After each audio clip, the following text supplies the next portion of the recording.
The CBS Radio Mystery Theater presents...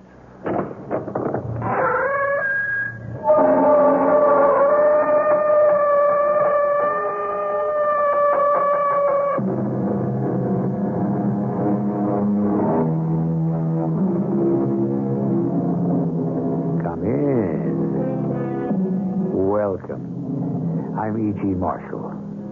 Of all the 7 deadly sins, it seems to me that the one most of us are most prone to is greed.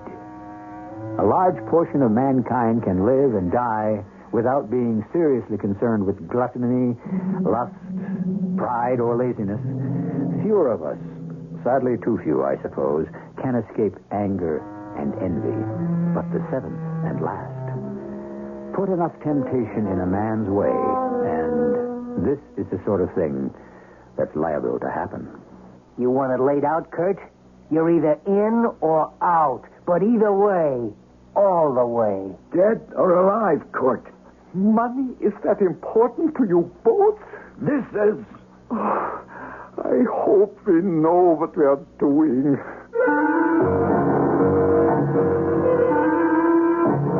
Our mystery drama, The Instant Millionaires, was written especially for the Mystery Theater by Ian Martin and stars Bob Caliban and Ray Owens.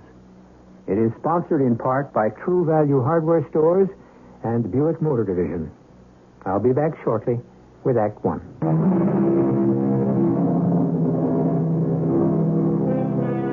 We live in a society today that is shaped and controlled by the money motive. So it's not too surprising that the most deep-rooted of American dreams is to become a millionaire. Our fathers had exactly the same dream, you say? Not quite. They expected to work for it. Today, the sons would like it to fall into their laps, to become instant millionaires. But if such luck were to strike you, would it be worth it? Let's examine 3 actual instant millionaires. Look out, Mick! What? Cut the tongue! Look out! Oh. Holy mother. I'd like to get my hands around the throat of the character who stacked those trunks. They're all the same, Mick, to help today. Don't give a hoot. You and me could have been killed. Well, you're not. One day, I'm going to give all this up and go back to my own business. Oh, what's that? A baker. I was a baker. My Emma, too. She still makes the best strudel this side of heaven. So why don't you? Money, my friend. It takes a lot of money to start even a small business. Yeah, you're telling me. But what happened to you in the last one? That was in 1941. You owned a business then? Oh, no. I worked for Emma's father in Vienna. I was very young. And I still smell the bread and the rolls of the early morning. Why'd you quit? There was a war, my friend. And a yellow band I wore about my arm. And some years in the camps and too many others locked behind the Berlin Wall until I got to the States at last. Oh, I don't like to remember. So, I am lucky to have a job here as a loader at Martin's warehouse. And I should not complain. After we almost got our necks broke by this pile of crummy old trunks left here in storage that nobody wants? I'm still glad for this job. It is good for a man to work. Yeah, you sound like my father. Me, I'd take the easy life if there was any way to grab it. The trouble with the easy life is, in order to have it, you must work like the devil first. I don't know. Yeah, you know some other way? Yeah. How?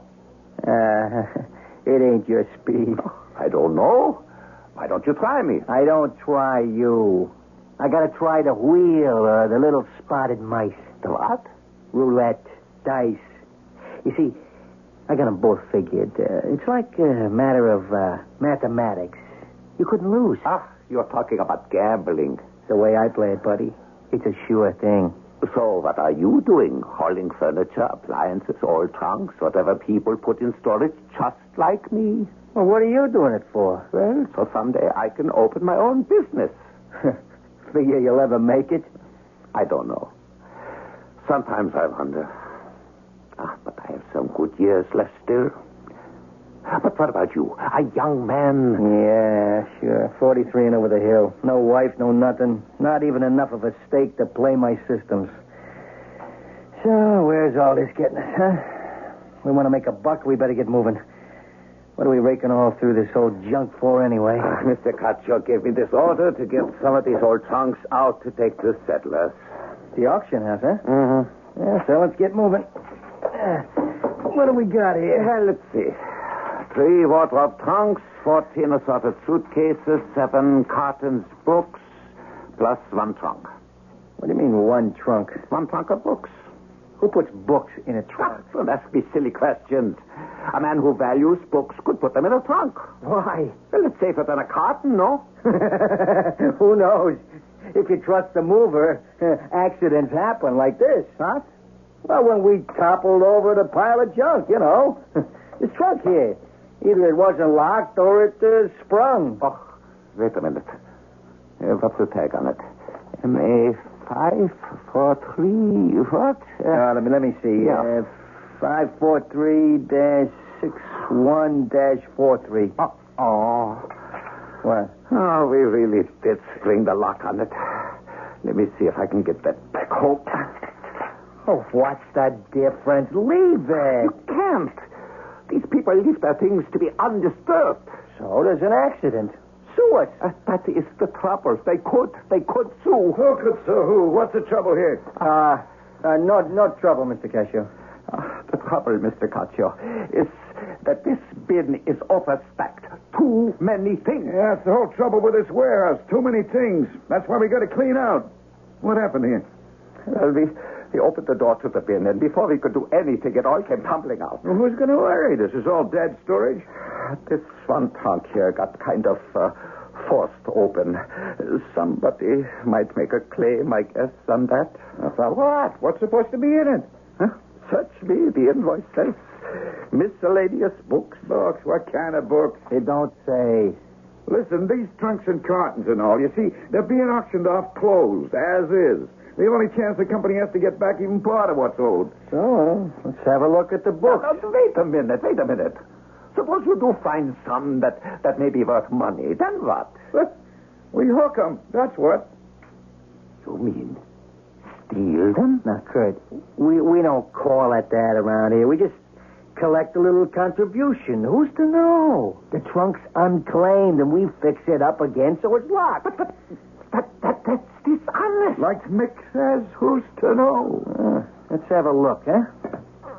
Can you get it open, Mick? Yeah, trust me. There ain't a lock old Mick can't coax. And this one's a piece of cake. It's half there. There. Now for the half.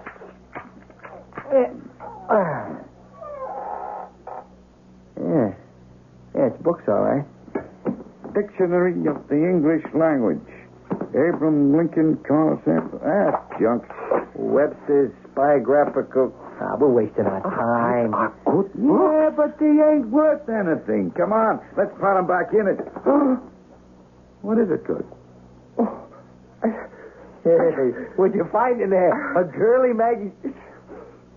Holy St. Mary. Hey, what is it? What's the matter with you? Madre de Dio. It's money. In stacks. Let's get the rest out of the way. No, hold it a minute. What? Let me close the outside door. Oh. We keep this to ourselves. Let's find out what this is. No, wait a minute, boys. All right, Kurt. All right, shut up and stay shut up. What do you got, Mick? Stacks of it. $20 bills. The whole bottom third of the trunk. Let's get it out and start counting.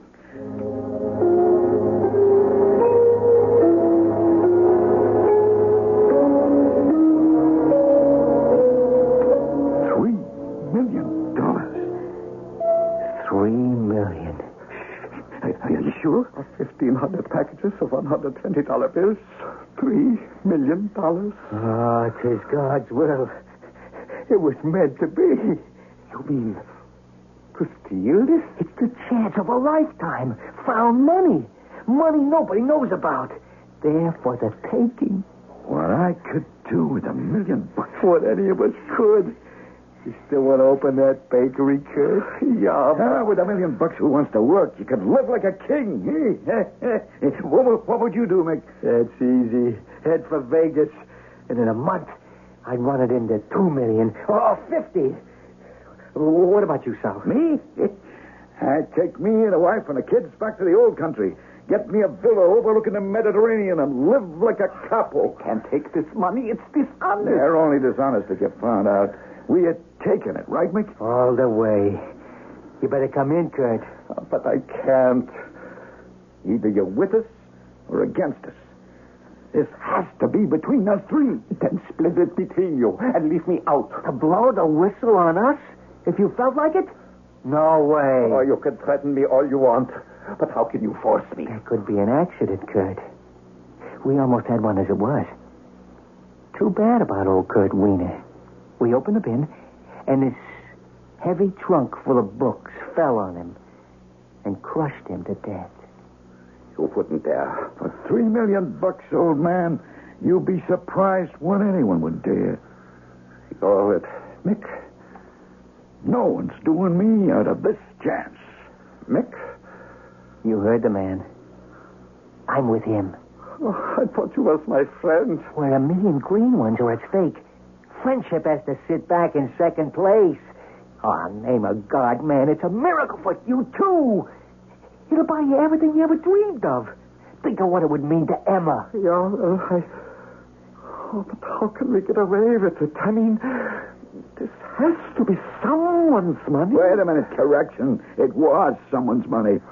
Why can't it still be? Use your head, Kurt. Why would anyone leave $3 million in dead storage for 20 years unless he wasn't around to claim it? But how could we get it out away from the warehouse I've been without thinking about that. Now listen to me. Look at all these suitcases. Some of them empty.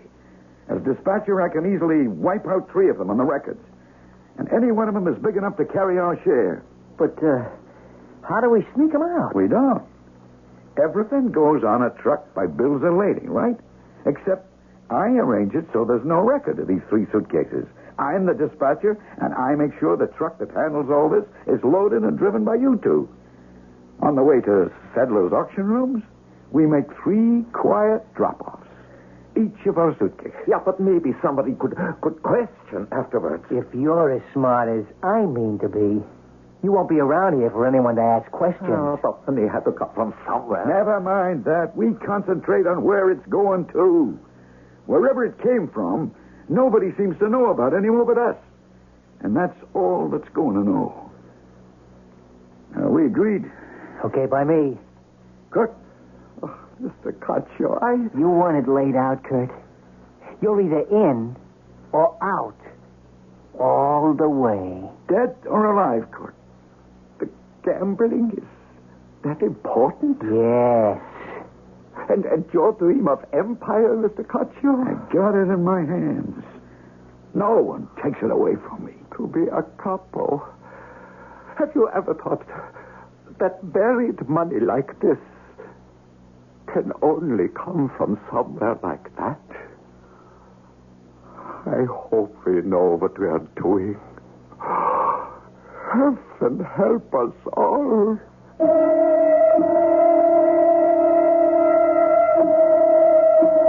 3 instant millionaires in cash. No complications. Except, where did it come from? This money buried for 20 years in dead storage. Will it really be worth all the dreams that Mick and Sal have for it?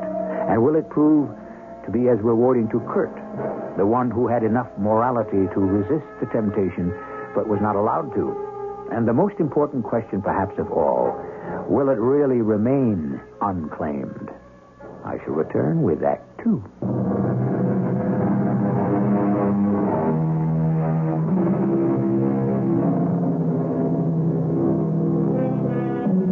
Sedler's Auction House is neither the most exclusive nor the cheapest. What it is, undoubtedly, is the biggest and the most constantly in operation. Its clientele runs the gamut from the hoi polloi to the highest. On this particular day, we are following Gino Marino, the construction czar, and the latest of his long line of illicit ladies. They're inspecting the merchandise to be sold the following day in order to furnish the love nest that Miss Francie Free, sometime showgirl, will not only occupy, but adorn. Hey, Gino, come see what I found.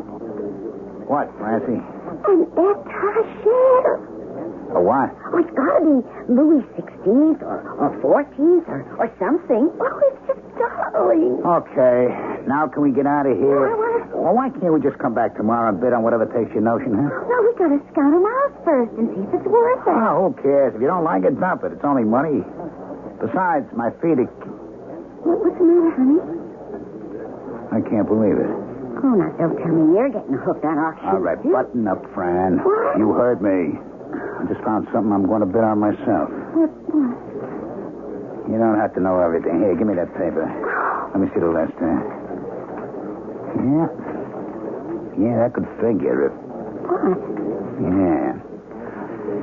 Okay. You and me are going to be here first thing in the morning. Yeah, but my étagère is list number 843. It won't be good. Who cares about your whatchamacallit? I want to be here for number 7 on the list. No trunk. Isn't that what it says with books? Come on. I got to talk to Hyman.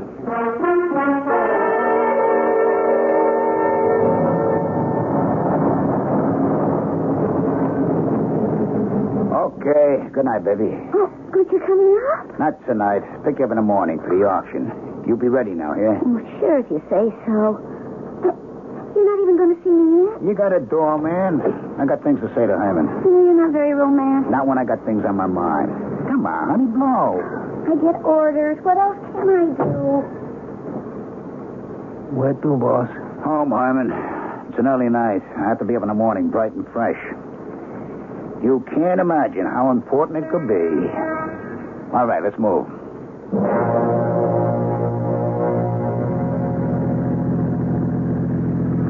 You all right, boss? Why not? You don't that often sit in front with me. Don't I? I have my reasons. You've been my driver some pretty long time, huh, Hyman? Yes, sir. You know what kind of business we're in? You never quite laid it out that way before. So I'm laying it out that way now. Yes, sir. You're old enough to remember the operation as it went while there was still Cuba? Maybe I look younger than I am. I remember that and a long time before. You remember Skim Ziegler? Yeah. He was head dealer at the casino in Havana. Yeah. What happened to him? Well, what I heard, he owed the association a cool $3 million. When Cuba folded and Castro took over, we had to cut out.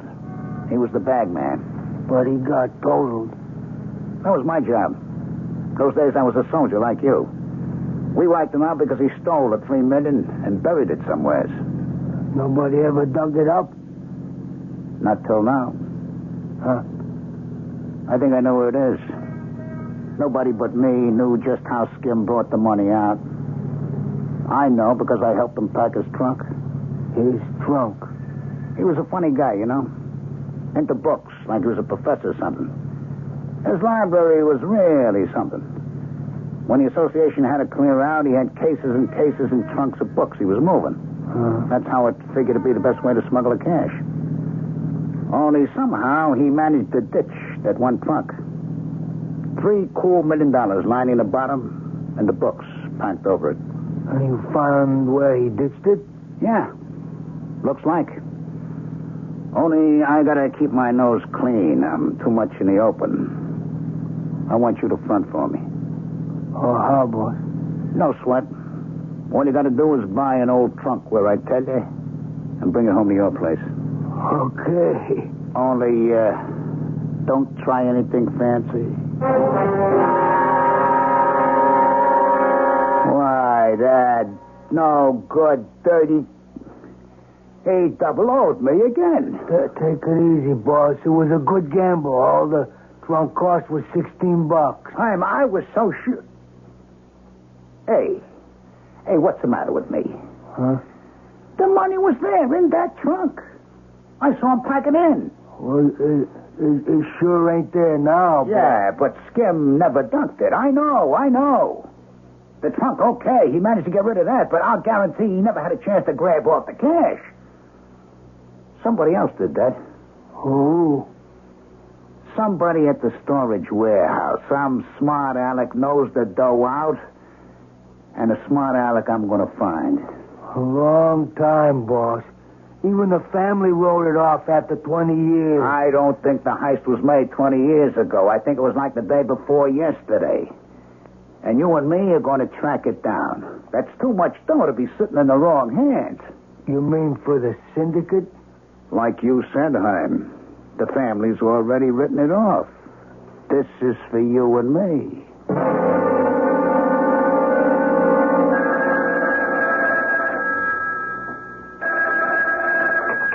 Yeah? Hi, Chief. I'm here. Where? Coin booth. Okay to talk? Yeah. I think you pegged it. Here's what I've been able to dig up. About 10 days ago, right before the auction, 3 guys at Marden's warehouse suddenly up and quit. You tied them to the trunk? Well, put it this way. One was a dispatcher in charge of loading and all, and the other 2 were jockeys who pulled and loaded this particular shipment. You struck oil. Maybe. Only, how do we find these guys? Didn't you get the addresses? Sure, for what they were worth. All 3 pulled up stakes. You got their names? Yeah, sure. Sal Caccio, Mick Berrigan, and Kurt Wiener. So, we track them down. How? What'd we do? Holla copper? We got a better network than any police department. It may take a little time, but we'll track them down. It'll be worth it to both of us.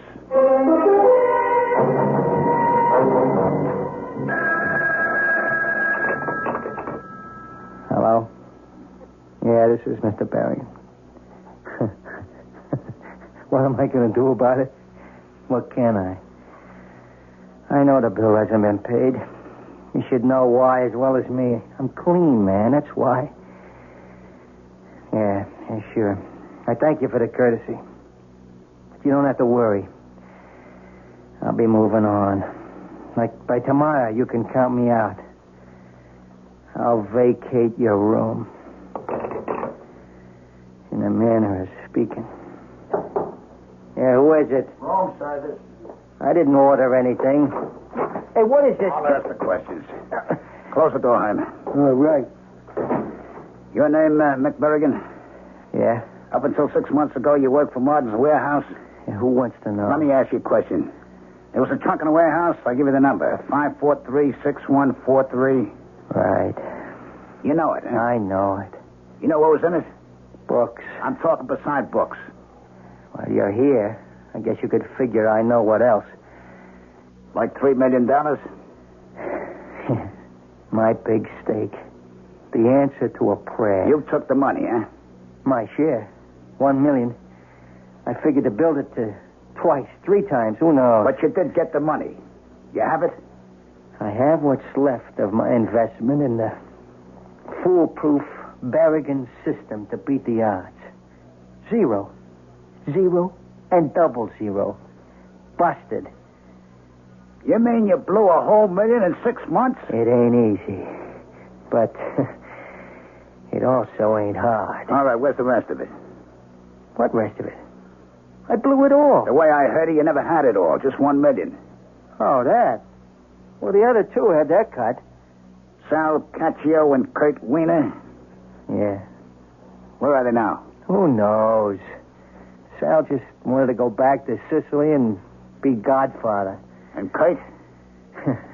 That's crazy. A baker. He wanted to be a baker. He didn't want any part of the split. We had to drag him along. What do you want out of it? The money. Then see the others. I'm clean. There are ways of testing that. Get out. Give me back my gun and I'll save you the trouble. What does that mean? I thought I had it tapped. I didn't. I got nowhere to go from here but out. That could save us a lot of trouble. I'm... Yeah, boss. Leave his gun on the desk. Yeah, sure, Chief. You, wouldn't have the addresses for Sal and Kurt, would you? No, and if I had, you wouldn't get them from me. You clean your dirty linen. Leave me to wash out mine, huh? I'll do that, Mick, if you carry through. If not, we'll take care of it for you. What now, Chief? $1 million down, 2 to go. I'll settle for that. You? Oh, sure, but what about this character? He blew it. And he gets away with it? About the only thing anyone gets away with is death. Come on, let's get out of here.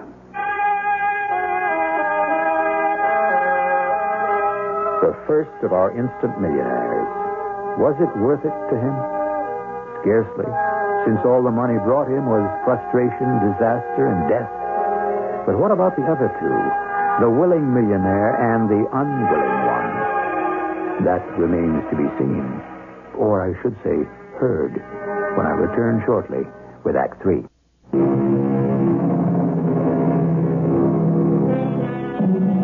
One of the most frequent misquotes in life is, money is the root of all evil. That wasn't what Timothy said at all. What he did say was that the love of money is the root of all evil. I bring this up only because it pertains to our two as yet undiscovered instant millionaires. Even with all his connections, it has taken time for Gino Marino to unearth the men who have carefully buried their past. As a matter of fact, Kurt Wiener seems to have successfully obliterated his tracks. But Sal Caccio has been found in Sicily after nearly a year's search, living on a hilltop looking north to the Tyrrhenian Sea. I'm looking for Sal Caccio. Well, you come to the right place. Here? It's the house of God. Anyone is welcome. Will you come in? Yes, Padre. And you're soldier? What? That's what he is, isn't he? He's armed. I can see that. This is my friend. I'm in Sicily. Good Sicilian name. He's a good friend, I hope. Well, we'll accept him as that, although here within the monastery, weapons of violence have no place. Enter. Shall we walk to the loggia to talk? We don't have too much time before Vespers. Oh, what I have to say can be said fast. Once I can talk to Sal Caccio. You're talking to him now. You? Hey, they said you were Brother Francesco. That's my name in the order.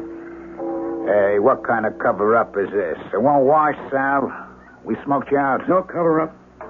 You have some money I want. Money doesn't belong to you. And that's all I care about. Suppose I knew that someday someone would follow it up. Well, someday is now. You and two friends of yours, Mick Berrigan and Kurt Wiener, heisted $750,000 out of a certain truck, right? To our shame, we did. You split it 3 ways, right? Yes. I want $1 million from you, or else. I'm afraid if you want to recover any money, you'll have to go to them. I've already been to Mick Berrigan. He's dead. You want to end up the same way? You killed him? Fortunately, he saved us the trouble. Oh. He gambled it away and killed himself. How'd you know that? I didn't, I only guessed. Because God's finger has rested on all 3 of us, I'm sure. Mick and me, perhaps more surely. Oh, yeah? Why? Because Kurt never wanted to take the money. We dragged them down with us. Hey, spare me the phony baloney.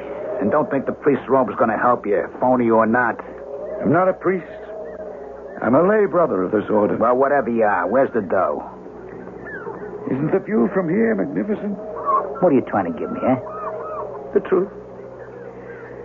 All those new buildings down the hill, the road to the monastery, all the fresh plantings, the new water system, and electric lights, and the wine press, which has been restored and modernized. You know how many people are employed now in these hills, directly or indirectly, because of all this modernization? 3,000 to 4,000 souls. Hey, what do you think I'm here in Sicily for? A lecture on a new socialism or something? Where's the money? There. Where I showed you. You mean You used the money for all this improvement? Forget it. Nobody who steals $1 million blows it on somebody else. Why? Why would you do all this? Just to find a place to hide, eh? No. When I took the money, it was for every selfish reason you could imagine. I wanted to come here and be the patron. Another Il Duce. But I made one mistake. Yeah, what mistake? I sent the family on ahead. All on the same plane. I thought I was protecting them, but instead I sent them to their deaths. No, that isn't right. God took them to punish me for what I had done. What are you talking about? All my loved ones, my wife, my mother. They were all lost in that plane crash. And you know why I stayed behind. Because just for a few weeks, I wanted to live it up. Women, booze, the works. Money no object. I was out of touch with the whole world until I got back here. And when they told me what had happened, there wasn't any world for me to get back in touch with. Except this. The peace of atonement. Atonement? The money. I gave it to the church. And they took me in as a part of their family. You gave this flea-bitten, two-bit little monastery $1 million? I don't believe it. It's true. You'll never sell me that. All right, Hyman, wake him up. I couldn't do that to a priest. There's no priest. That's true. Then what are you doing with a robe and all? Mainly because it's all I got to wear. This robe and one other. A bowl, a mug, and a spoon. That's all I own. And I count them worth every penny of the $1 million they cost. Because they brought me the only peace I could hope for. This side of death. But if you want to buy me death, I welcome you. I got nothing left to live for. And everything to gain in dying.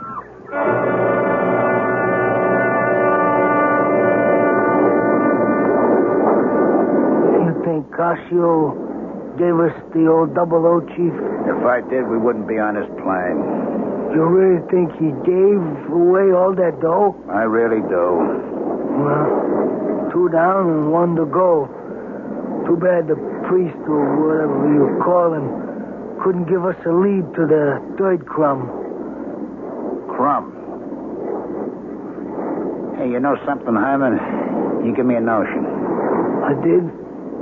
What? Yes, sir. A crumb of information. Kurt Wiener. The man who wanted to be a baker? Maybe, just maybe, that's the way I can trace him.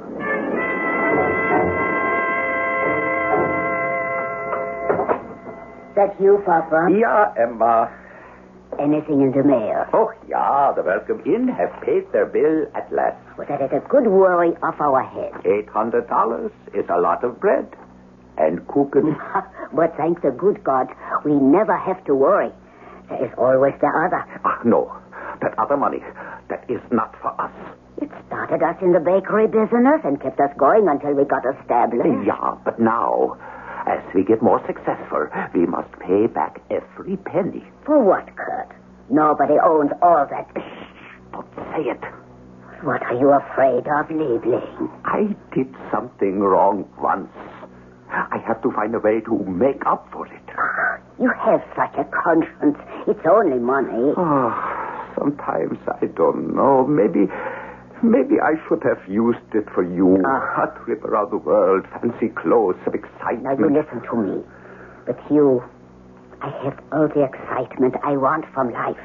And I'm happy with our bakery. Oh, I wouldn't change places with anyone. And I don't care about the money. You can burn it if you want. Burn money? Well, give it away. Yeah. I think that is what we must do. But how? Is it so difficult? You have it all in those original packages. Give it to some charity. Now, tell me, is there other mail? A few small checks, some of that junk stuff, and a letter from your sister, Anna. Well, let me see what she has to say. There's another letter inside. For you. From who? Here, you read. I have not on my... I'm afraid, Mama, I don't read... Now, what is it, Kurt? It's from Italy. From Sal. Who? Salcaccio. One of the others who took the... Oh, Ma, I have a feeling that something is very wrong. Open it and read. Oh, she sent it in care of Anna. She shouldn't have forwarded it. She's not supposed to know read that. Read it, Kurt, read. Yeah. My dear brother in Christ. This is from Salcaccio. What will you read it? Oh, I don't know if this will find you. I'm taking a chance it will because I feel you should be warned. The sin that we have committed was sure to catch up with us, and now you should know that this is an evil man. He is desperate to recover what is left. I am afraid for you, my friend. I pray for you. You are not to let it worry you, Kurt. Oh, I worry less for me than for you. Neither of us will worry. If this man comes, we will give him the money. It's as simple as that. And that will be the end of it. And we can live in peace. I will never give the money to a crook. That's one thing I make sure of.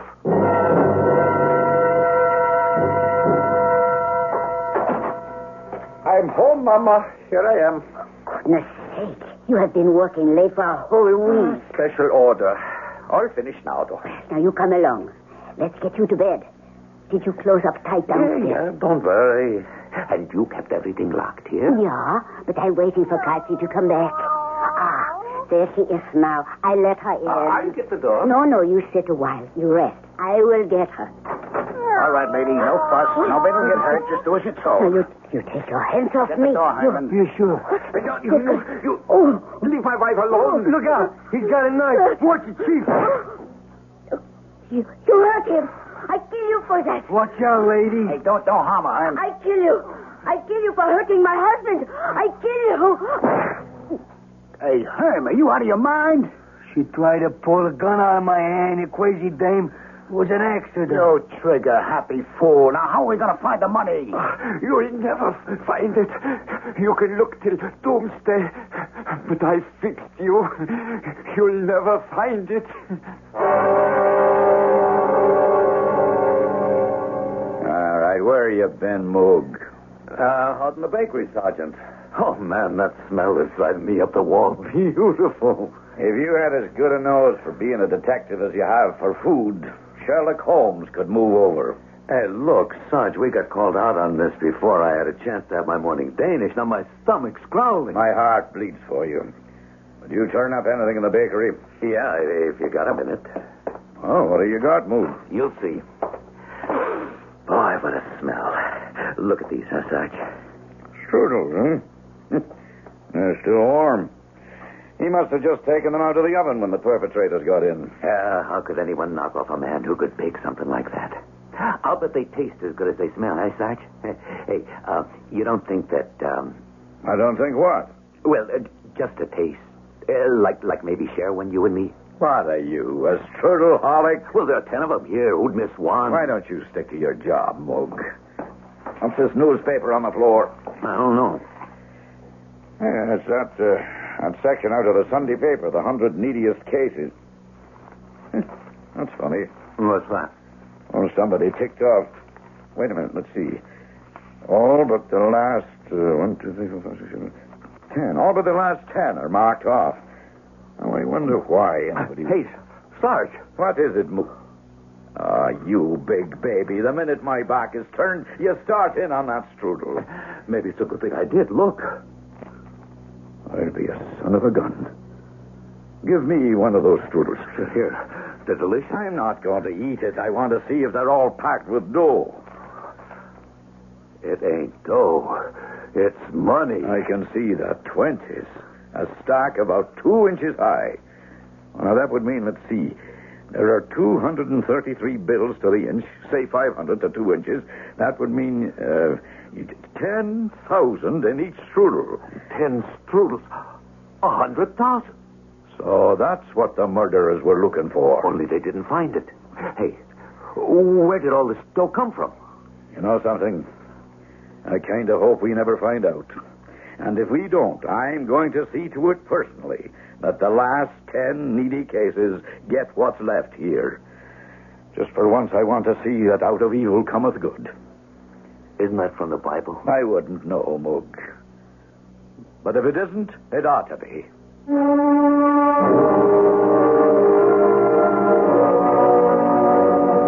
Of course, the source of the money was never found, and those who had already received it were too grateful for the gift to question it.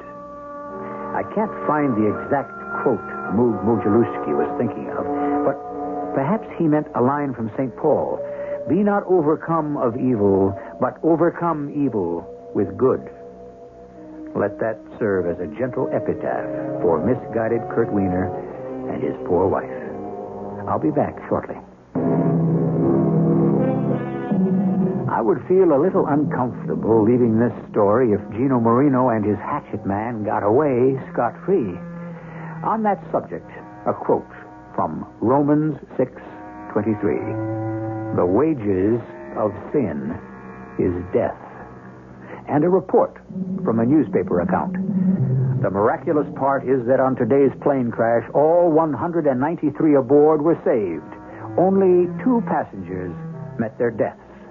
They have been identified as Herman Marsiglia and Gino Marino, both of Miami Beach, Florida. Our cast included Bob Caliban, Ray Owens, Ian Martin, Evie Juster, and Ralph Bell. The entire production was under the direction of Hyman Brown. And now, a preview of our next tale.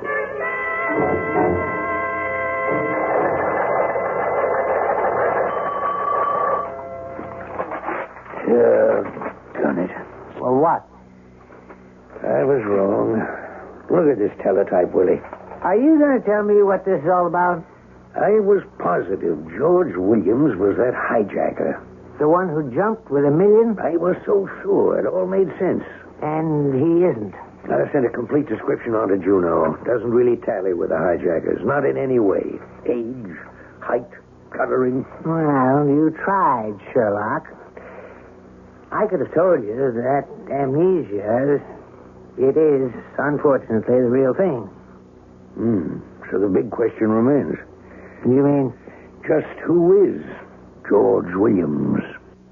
Radio Mystery Theater was sponsored in part by Buick Motor Division and True Value Hardware Stores. This is E.G. Marshall inviting you to return to our Mystery Theater for another adventure in the macabre. Until next time, pleasant dreams.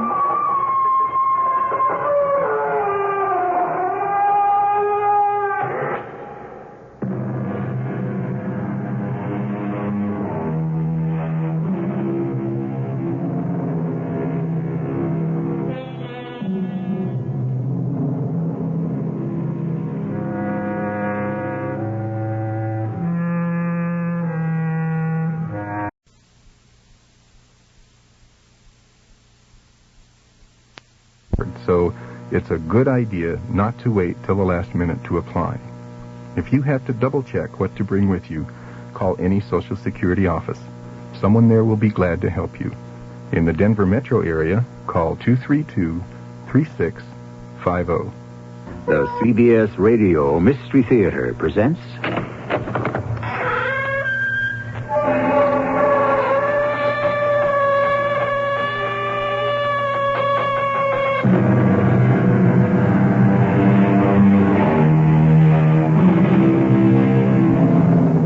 Come in.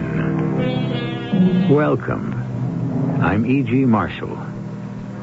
For a brief moment, during the darkest night, we have a glimpse of ourselves and of our world, islanded in the stream of stars, pilgrims of mortality, voyaging between horizons across the eternal seas of space and time. Yes, for a moment, for only the briefest moment, She was kidnapped, Sergeant. That's right. There were people on the street. Someone would have seen something. Are you sure she didn't run away? She was kidnapped, Sergeant. But if she were kidnapped, you'd have received a ransom note. Is it possible for a girl to disappear without a trace? As if the earth just swallowed her up?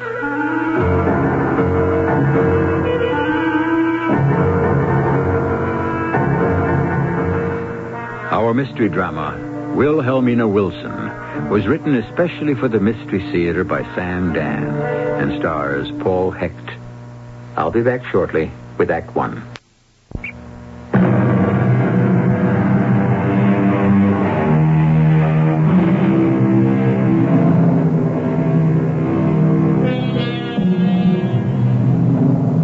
Absence, said the Roman philosopher, makes the heart grow fonder. However, an unexplained absence is bound to make the heart grow anxious. Society takes note of this fact, which is why every police department has its Bureau of Missing Persons.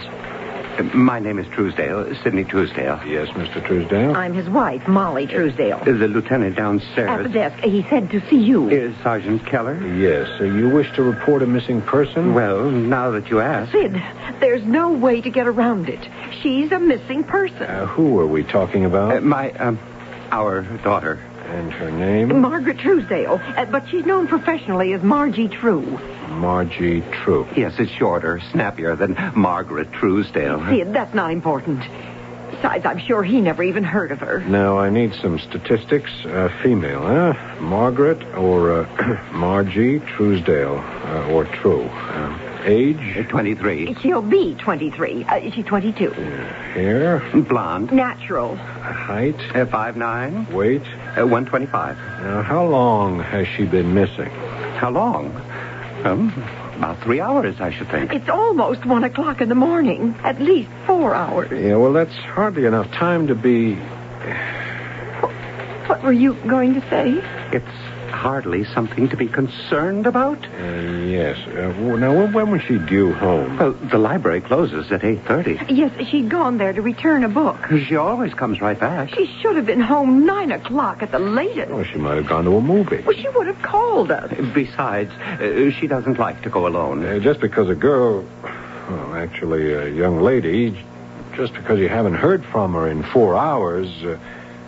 she may have met someone. She doesn't stay up late. She can't. She's in training. She's missing.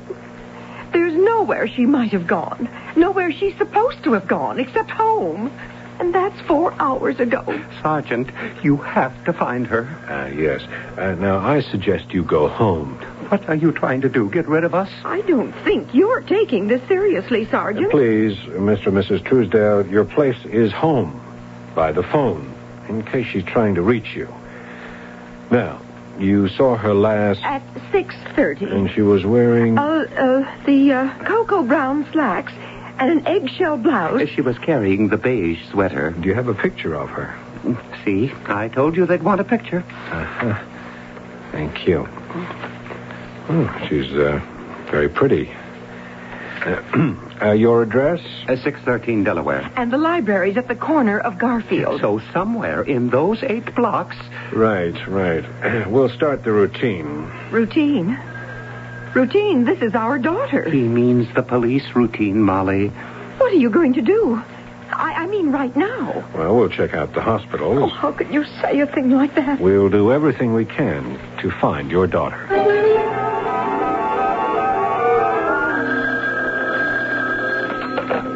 Sergeant Keller. Oh, yeah, Marty. The Truesdale girl? Yeah, what have you got? Nothing, huh? Anything from the cop on the beat? Hospitals? How about the morgue? Oh, okay. Thanks. May I help you? Yes, I'm a police detective. My identification. Oh. Were you working here at the library last night, Miss Stacy? Oh, yes, sir. Till when? Oh, well, Wednesday nights we close the library at 8:30. Do you know Miss Margaret Truesdale? Oh, yes. What do you know about her? What? Is she in any trouble? I hope not. Well, I really don't know very much about her. Was she in last night? Oh, yes, she was. And what time did she arrive? I'm not sure. I didn't see her come in. Do you know when she left? Oh, yes, at exactly 7:30. You're sure? Oh, absolutely, because when she said goodnight to me, I remember saying to her, I've got one more hour to go. Do you know anything at all about her? Oh, she's a very pretty girl. Yeah, she is. Oh, let's see, she looks to be about 19. She comes in quite often, early in the evening. She reads for a while, and then she takes out a book and leaves. Is she ever in here with anyone? Oh, no, she's always alone. Does she talk to anybody? Just to me, as far as I know. What do you talk about? Oh, books, mostly. What kind of books? Fiction. Usually short stories. Who's her favorite author? Oh, I would say Edgar Allan Poe. See, there's one book she'd had out for quite a while. By that, I mean she'd keep renewing it. And what book was that? Well, as a matter of fact, she'd returned it last night. She said she'd finally bought herself a copy and didn't need ours anymore. What's the name of the book? Oh, William Wilson and Other Stories by Edgar Allan Poe. Why do you ask, Sergeant? Well, I'm just hoping one thing may lead to another. May? What is this all about? Miss Stacy, it seems you're the last person I can find so far who has seen Miss Truesdale since she left here last night. I don't understand. She disappeared. Oh. Well, does anyone have any ideas as to why? I came here to see if you have any ideas. Well, as I said, I don't really know her. She's very quiet. She's been coming in for a long time. We say hello. We say goodbye. We occasionally pass the time of day while she checks out a book. Yeah, on those occasions, what do you talk about? Oh, nothing. That is, nothing of any significance. Maybe the weather, if it's unusually hot or cold or rainy or dry. And that's all? Oh, yes, just about. Miss Stacy, try to think. Did she ever say anything else? Not really. Nothing significant. It could even be insignificant. Oh, Sergeant, I wish I had some idea of what you want. Yes, so do I. You see, at 7:30 last night, she left here, presumably to return home. Uh-huh. It's an 8.5 block walk south along Delaware. It's a wide, well-lighted street filled with people. If there was any violence, it would have been noticed. Well, then perhaps she didn't go home. But where else was she bound for, and why? Was there anything unusual in her manner last night? Oh, no. Not that I could see. Miss Stacy, could you keep thinking and see if you come up with anything? Anything at all?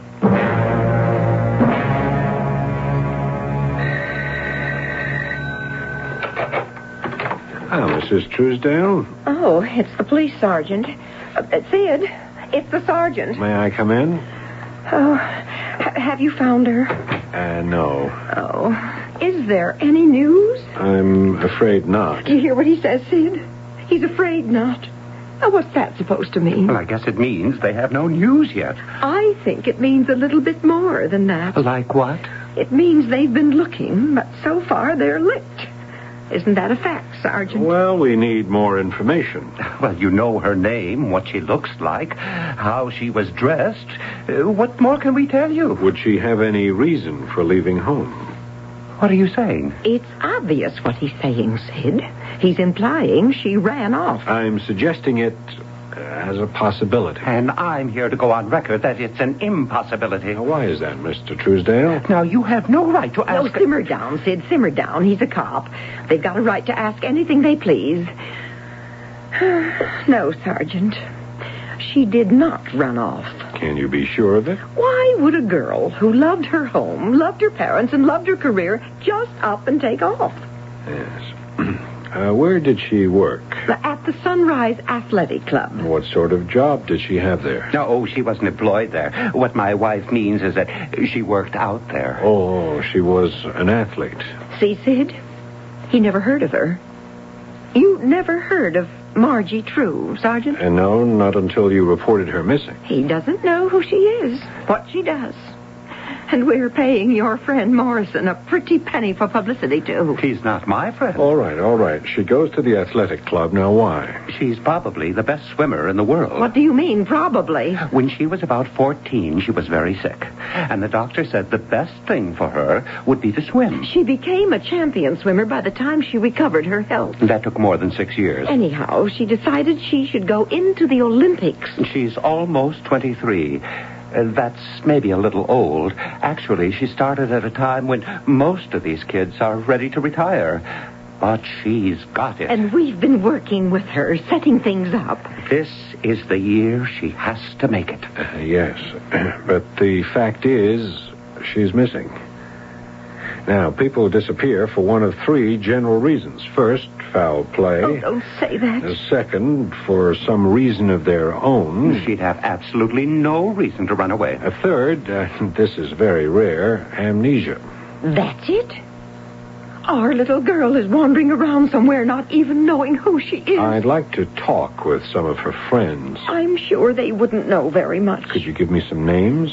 Well, she wasn't really that close with too many people. Does she have a boyfriend? No. You can't say it because she isn't pretty. If she was interested, why, they'd buzz around like bees after honey. But she's in training. Early to bed. No distractions. The idea is you win the Olympics. You get the fame, the publicity. And you go on from there. Endorsements, TV, movies, a whole new important career. And then you're exposed to a totally different class of men. Tell me about her daily routine. Well, she'd leave for the club in the morning. Say about 9, and she'd work out till lunch. Then she'd rest. And back again for lessons and practice till 4. That's a pretty solid day. And that's all she did? Well, it's enough. We'd go out to dinner. A show. Or we'd stay home and watch TV. She liked to go to the library. She loved to read. She was very intelligent. She could talk about things. Like what? Well, things. Specifically? Just things in general. Can you remember any individual topics? Sergeant, there's no point giving me the 3rd degree. Now, don't speak to the sergeant like that, Sid. Right now, he's our only hope. Well, what do people talk about? The weather, sports, the news. What's happening? Did she seem nervous or scared lately?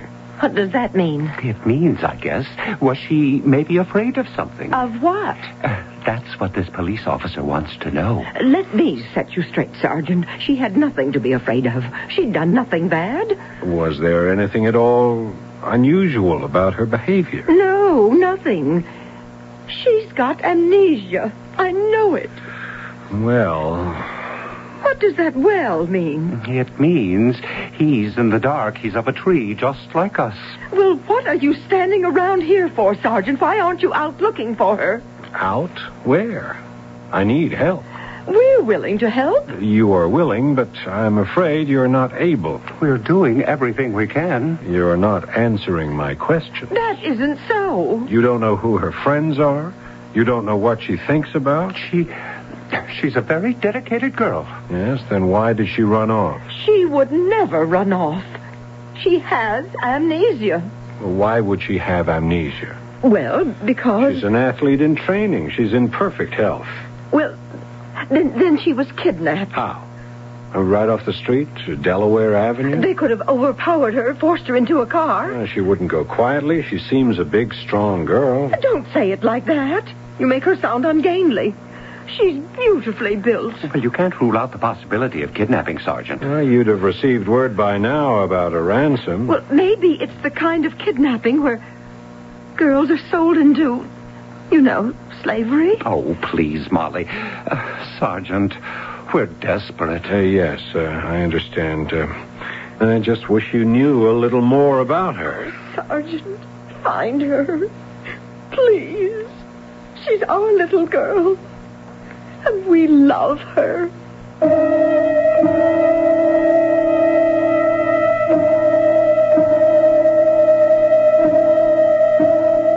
There is a public service announcement on the air during the evening which asks the question, do you know where your children are? That's a good question. However, a question more to the point is one that asks, Do you know who your child is? I suppose some people would be afraid to find out. More information on this general subject in Act 2, shortly.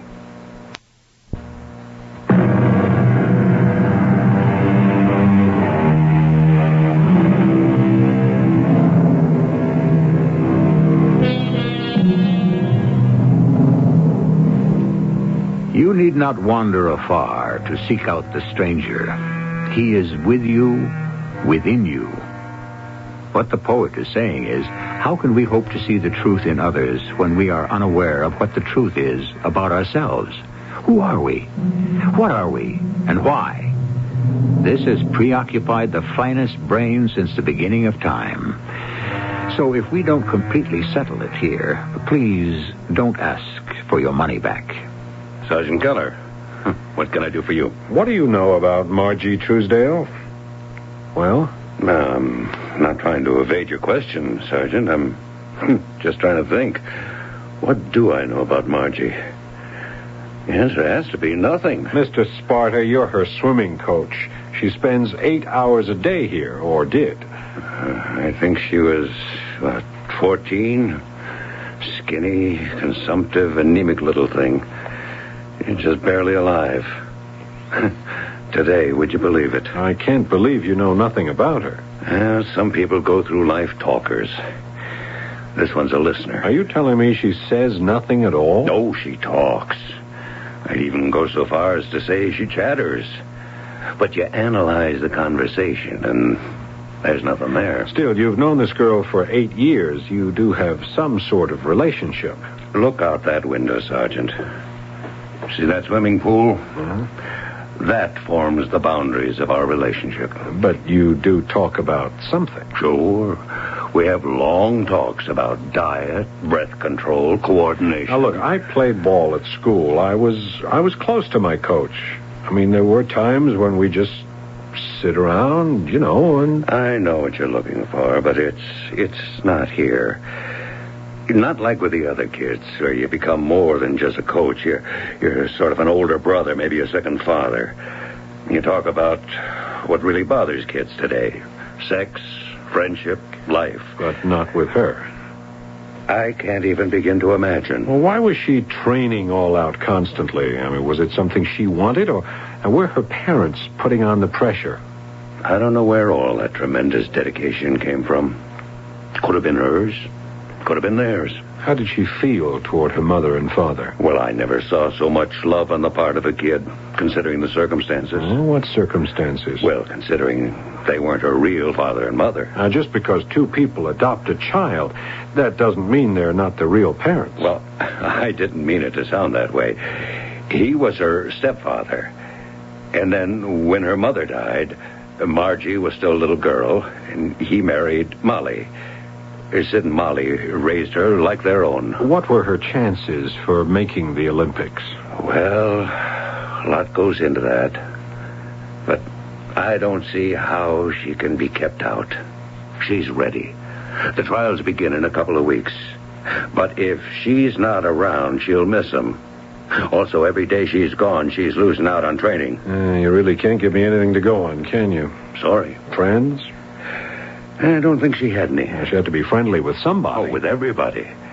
That's not the same as having friends. I can't believe there was nothing to this girl's existence except swimming. She must have had another life, one that nobody knew about. Maybe. But where did she lead it? And when did she find the time?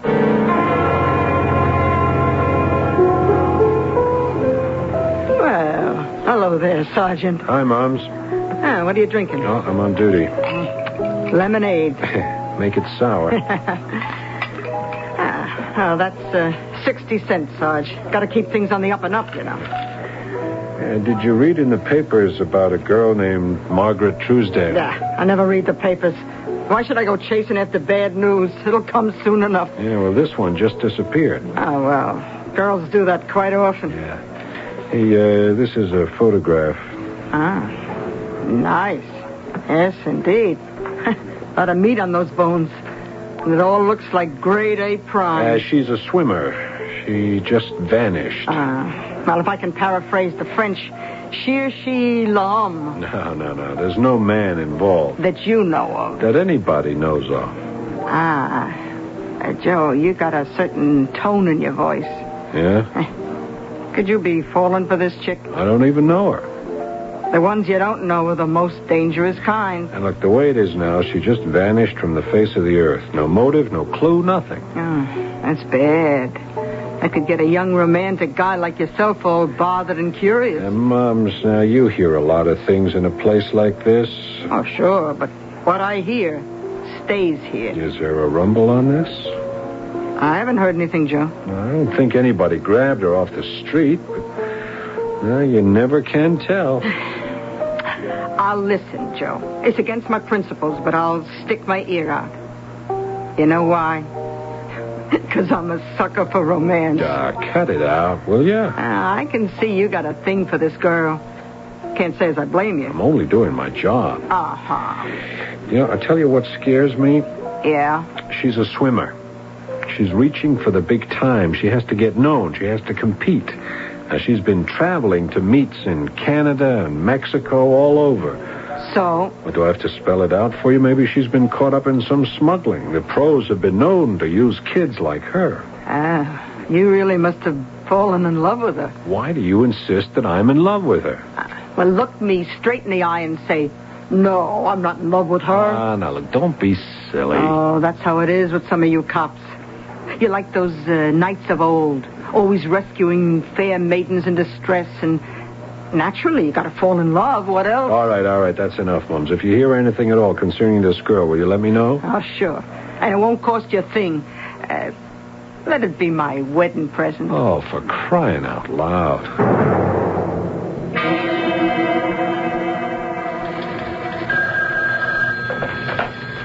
Keller. Oh, yeah. The parents of this girl, Margaret Truesdale, what do they want, Inspector? Miracles? Inspector, they're phoning me every minute of the day and night. She just disappeared, and I know what you're going to say. Nobody just vanishes into thin air. There has to be some clue. Look, I'm doing the best I can. I got nothing to go on. I'm making bricks without straw. Okay, yes, sir. Yes, sir. Just as soon as something turns up. Sure thing. Gee, what could have happened to her?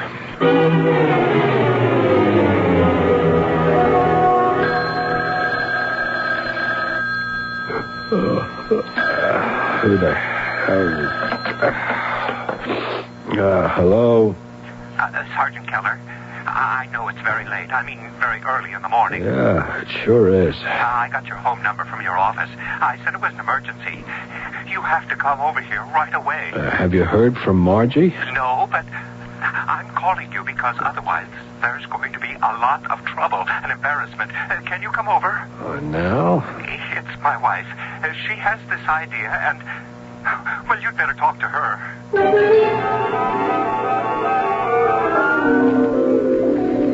Sergeant, I know what happened to my daughter. You do? It's a wonder it didn't occur to you. After all, you're the professional, and it's so simple. She's been kidnapped. Mrs. Truesdale, we've been through this already. There's been no note. You are not wealthy people. But she was not kidnapped for money. Oh? She was kidnapped by one or another of the Iron Curtain countries. Don't you understand? Well, no. She's a threat. Those countries take these competitions seriously. They're doing this to keep her out of the games. Oh. You don't believe it. Well, it's pretty far-fetched. You're a police officer. You have connections with the FBI. Yes, And but... you're coordinated with the CIA. Not that I know of. You get to work on this immediately. Or you will force me to get in touch with my congressman and my senator. Now, Molly, it's awfully late. Why don't you get to bed? Sid, don't think you can fluff me off. Oh, nobody's got that idea. The sergeant is going to notify all the necessary authorities, get all the wheels in motion. Once the government steps in, they won't dare to harm her. You look awfully tired. Yes. Yes, I am. I'm very, very tired. But Sergeant, you do believe I've given you a logical explanation? Well, it does deserve thinking about. And you'll start what you like to call the routine? Get on it right away. Well, now I can go to bed. Sid, will you show the sergeant out? Why, sure thing, Bobby. Good night. Good night, Mrs. Truesdale. I had to call you. Otherwise, she'd be phoning the President of the United States. Yeah, okay. Besides, who says she has to be off base? Crazy things happen today. Yeah, sure. Good night, Mr. Truesdale. Oh, don't go. No, it's late. My day starts early. I know what you must think of me and my wife. You don't care for us. Now, why do you say that? Well, I guess we come over like stage parents. You know, the kind that push their kids toward a career. Well, isn't that what you did? No. This whole training routine was her idea? Yes. I remember you said she decided she should go into the Olympics. Well, she did. Without any help from you or Mrs. Truesdale? Oh, we approved. But the idea was hers. Is there any chance she might have suggested it to win your approval? No. If she were to appear right now and say, Mom, Dad, I want to throw the whole thing over, what would you say to her? Impossible. Impossible for her to say that? Well, impossible to think she'd even want to. Yeah. All right. Oh, do you mind if I have a look at her room? Why? I don't know. Maybe I can find something. Like what? Well, I want to know this girl better. Maybe there's something in the room. Right through here. See? Everything just as she left it. She was very neat. No, we haven't touched a thing. See, even the wastebasket. We haven't even emptied it. Yeah. Just a crumpled piece of paper here. Well, it's going to stay right there. Mm-hmm. Funny, it's probably the last thing she ever wrote, too. What is it? Nothing. Nothing at all. Just a name. A name? Whose? Nobody's name that I know of. What's the name? Wilson. We don't even know anyone named Wilson. Wilson. Yeah, Wilhelmina Wilson. Could I see that? What for? No. All right. Here. But I want it back. Wilhelmina Wilson. Is this your daughter's handwriting? Of course. She writes Wilhelmina Wilson as if it's her signature. She's written it 4 or 5 or 6 times as if she were practicing how to sign it. Why? I can't imagine. Wilhelmina Wilson. Have you ever heard that name in any connection? No. Wait a minute. Maybe I have. Where? I heard it somewhere before, or maybe one that sounds an awful lot like it.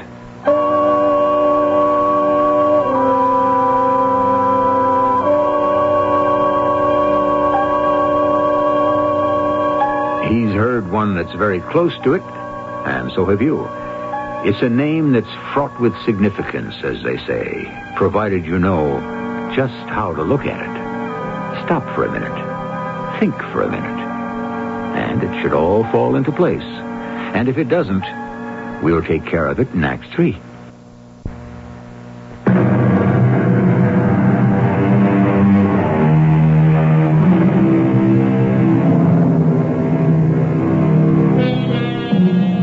What's in a name? Asked Mr. Shakespeare. That which we call a rose, by any other name, would smell as sweet, and so forth. While we hate to differ with the immortal bard, we must quarrel with his premise. Everything is in a name. And who can say that the rose doesn't smell sweeter precisely because it's called a rose? The fact is, we're the captives of our own propaganda. Wilhelmina Wilson.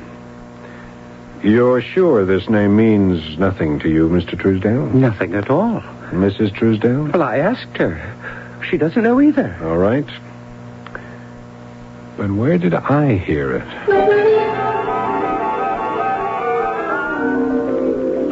I'm sorry to bother you, Mr. Sparta. I'm glad to be of help. What can I tell you? The name Wilhelmina Wilson, is that familiar? Wilhelmina Wilson? For sure. Well, who is she? Well, she isn't anybody. Well, she has to be somebody. No, Wilhelmina Wilson is a rhythm. A what? She's Margie's rhythm. While she swims, Margie keeps saying, Wilhelmina Wilson, Wilhelmina Wilson. Oh, yeah. It's a simple 6-beat rhythm.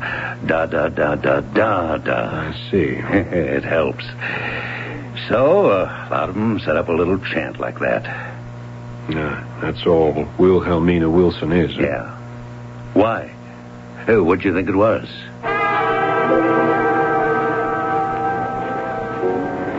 Well, here's a handsome young police officer. Yep. Oh, you look like you need a drink. I do, which is why I'm not going to have one. Well, tell old Moms.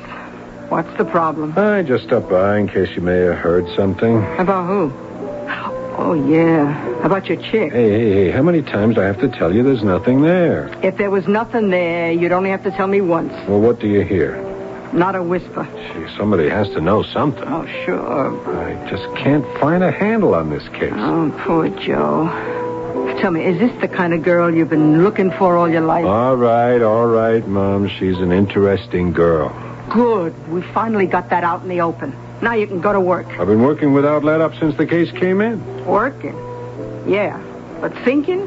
No. I don't follow. Joe, when I saw you for the first time, you know what I said to myself? I said, that one's going to be a smart cop once he settles down. You got this dame on the brain. Look, we don't have to keep talking about that aspect of it. But now suppose it was an old lady that was missing. Or a guy. Yeah, a guy would be even better. Better for what? Better to prove my point. So far, you haven't made one. Joe, just pretend you're not in love with her. Who says I am? Okay, let it go. Guys like you who are already over 30, you were always afraid of getting married. Hey, listen. So you make up excuses. You get up this ideal of some dame that's just gorgeous, but out of reach, see? Moms, I've seen all those moving pictures, too, you know. Where do you think life gets its ideas from? The movies. I'm going at this case the same way I tackle every other. That's what you say. But just take a deep breath and think. Now, think about it from every angle. I am. Good. Now, ask yourself the question you should have asked the very first night. Am I being had? What? Think about it, Joe. Are you being had?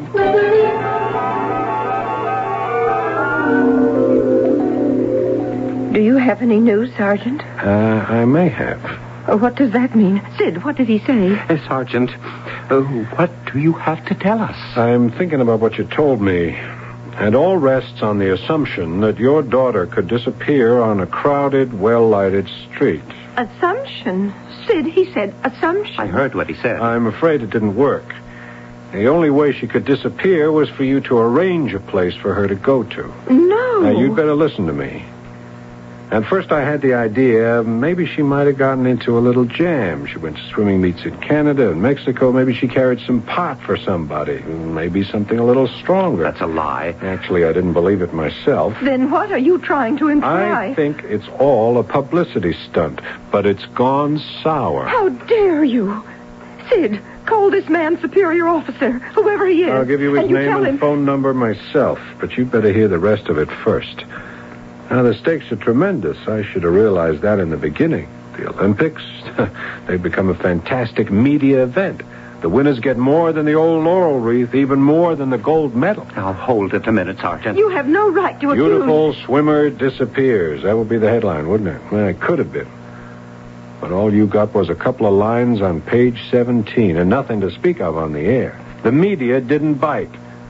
Or maybe you didn't know how to promote it. You don't understand. She's missing. What you needed was an experienced, inventive publicity guy. He might have pulled it off. It isn't true. You have to keep it alive, so you feed me little things like this Iron Curtain plot. It could be true. Yeah, and then you try to fob off this name at me, this Wilhelmina Wilson. Why did you pretend you didn't know what it was, Mr. Truesdale? Well, I don't have the faintest idea. Sid, who is Wilhelmina Wilson. Well, didn't you think I'd check it out with Dick Sparta? I mean, you're trying to tell me you actually don't know that Wilhelmina Wilson is the name she says to herself while she swims? I never heard of it. Where is she?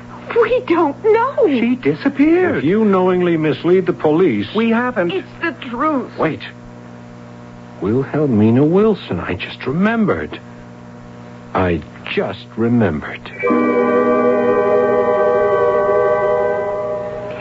Has there been any word of Marge Truesdale, Sergeant? No, Miss Stacy. I just came by the library to ask a question. You said she liked to read a book she kept renewing. Would you tell me the name of it again? William Wilson and Other Stories by Edgar Allan Poe. William Wilson, huh? Yes. Guess I made a mistake. Funny, I thought it was Wilhelmina Wilson. Well, that's close. Actually, Wilhelmina is the feminine form of William. Yes. Wilhelmina Wilson. I wonder... that story, do you suppose I could read it? Oh, I certainly. Wait here.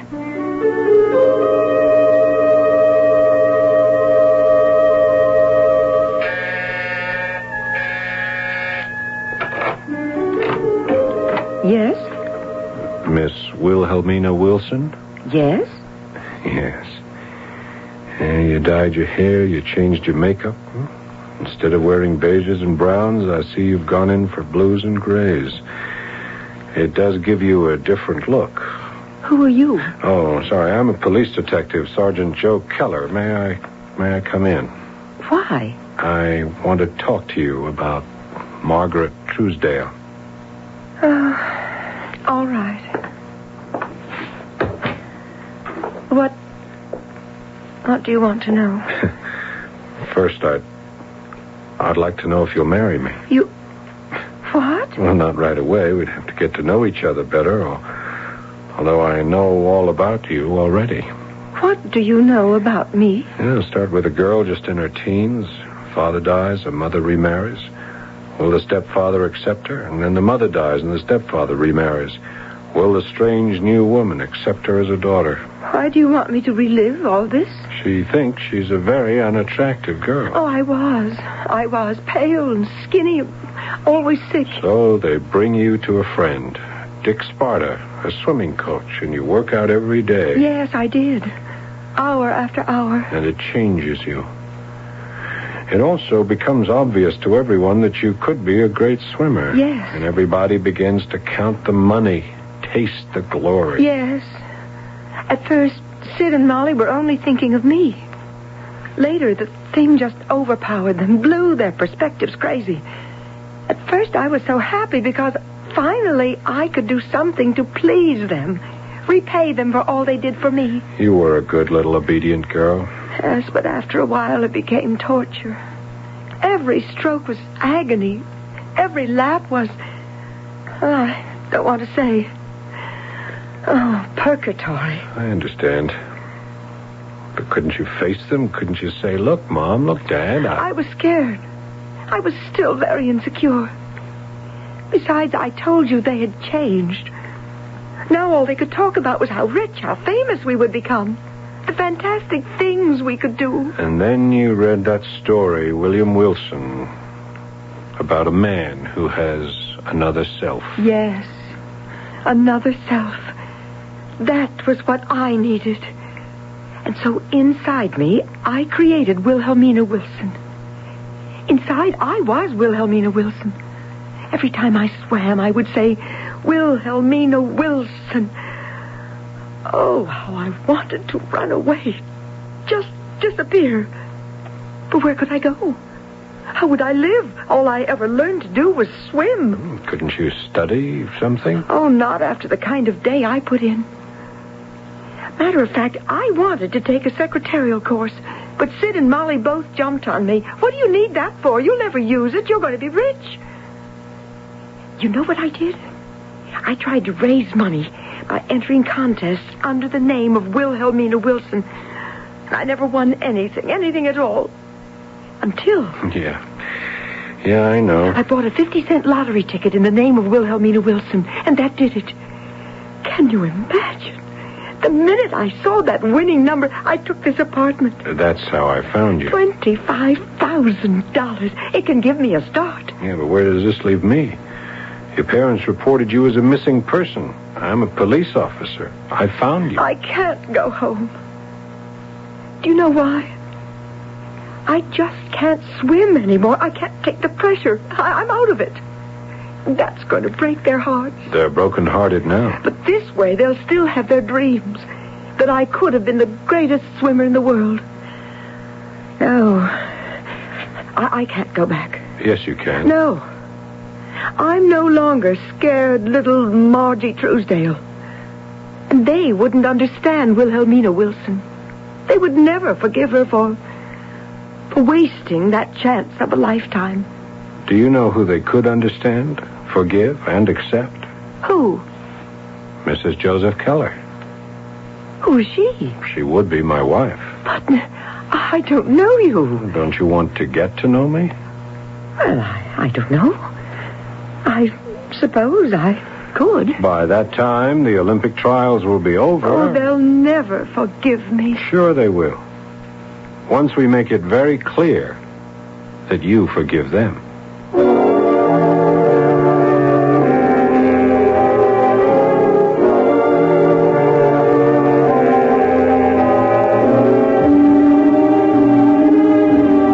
I would assume that after a suitable passage of time, everyone in this particular story forgave everybody else.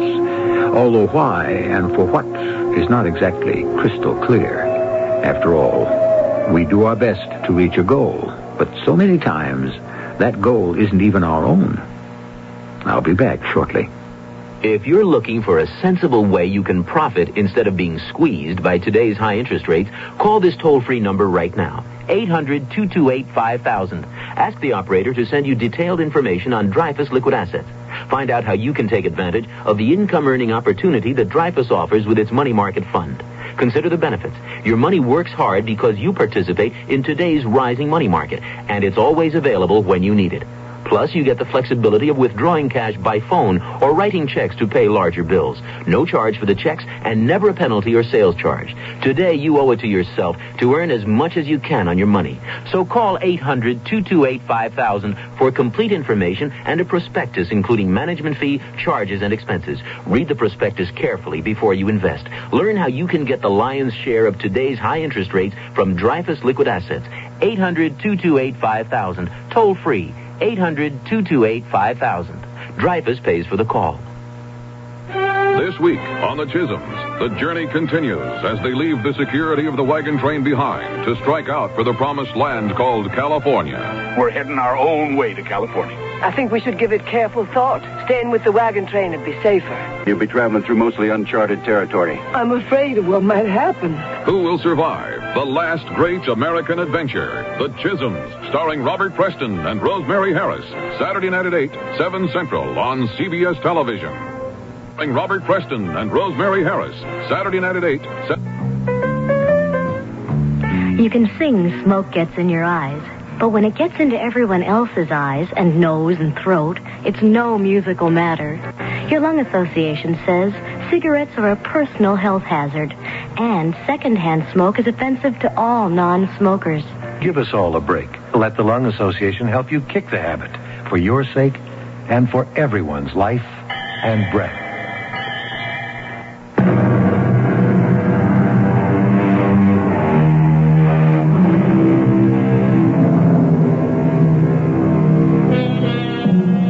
We look at the faces of some of these high-powered young performers, athletes, dancers, prodigies of one sort or another, the strained and nerve-wracked faces, and we say, they're hardly more than children. Why are they being thrown into the snake pit of money and notoriety so early? Why? Quite simply because so many of us are willing to pay and to cheer them. Yes, our heroes are getting younger and older before their time. Our cast included Paul Hecht, Joan Shea, Ray Owens, and Bryna Rayburn. The entire production was under the direction of Hyman Brown. This is E.G. Marshall inviting you to return to our Mystery Theater for another adventure in the macabre Until... Stories of love and sacrifice as World War II brings growth and change to a... The CBS Radio Mystery Theater presents...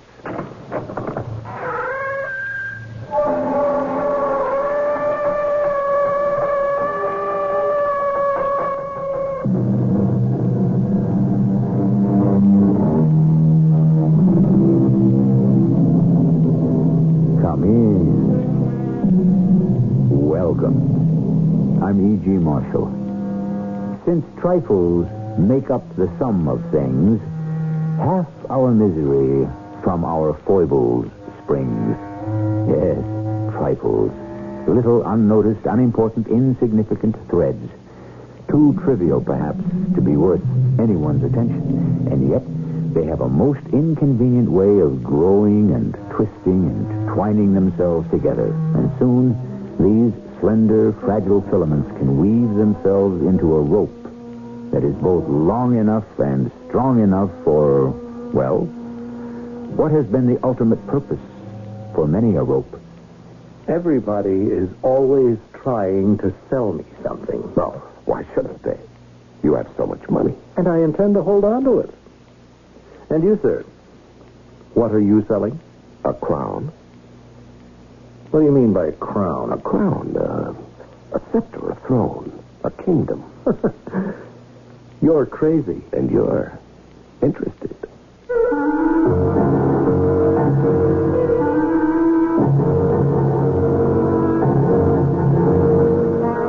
Our mystery drama, Close Shave, was written especially for the Mystery Theater by Sam Dan and stars Larry Haynes.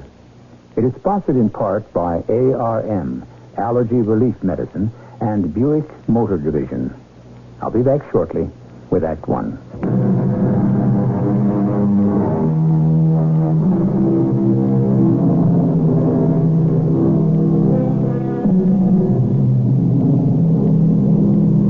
There are some people who are only honest when others are looking. And there are some people who are honest even when nobody is looking. And then we have that great gray mass in between that can go either way. They say you can't cheat an honest man. Don't you believe it? Honest men by the millions are cheated every day. Pay attention. You may learn how to save money. Oh, good morning. Good morning. Who are you? Who am I? Does any man really know who he is? How did you get in here? Well, there was nothing to it. I must ask you to leave. And you just asked me how I got in. I am not interested. Well, I told the receptionist, the tall, thin blonde with the English accent, that I was already late, and I just ran past her. Now, see here. And I waved a piece of paper in front of your secretary, the tiny brunette with the French accent, and I said, the world would come to an end if you didn't sign this paper immediately. I am And not can you interested. imagine?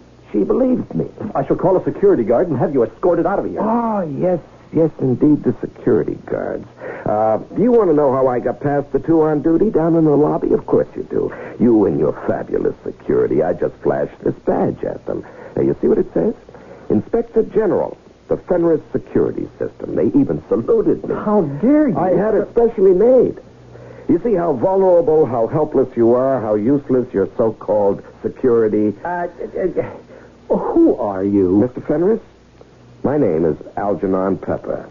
And have you chosen this dramatic way to sell me a new security system? Oh, no, good heavens, no. Then what do you want? Oh, if you could only see yourself as you said that. Poor Elwood Fenris III, the last of the Fenris line. You're worth billions, but all of it inherited from Dad and Grandfather. Oh, come to the point. The point is, you're sitting on all that wealth, and you're so afraid people are trying to take it away from you. They are, aren't they? Yes, of course. But you mustn't look so threatened and convey the impression that you've got your arms around all your money and you're clutching it to your bosom for protection. Why have you come to see me, huh? Now, you must want something, Mr. Pepper. That's why you were a failure in politics, sir. You simply could not remember people's names. I just told you mine a minute ago.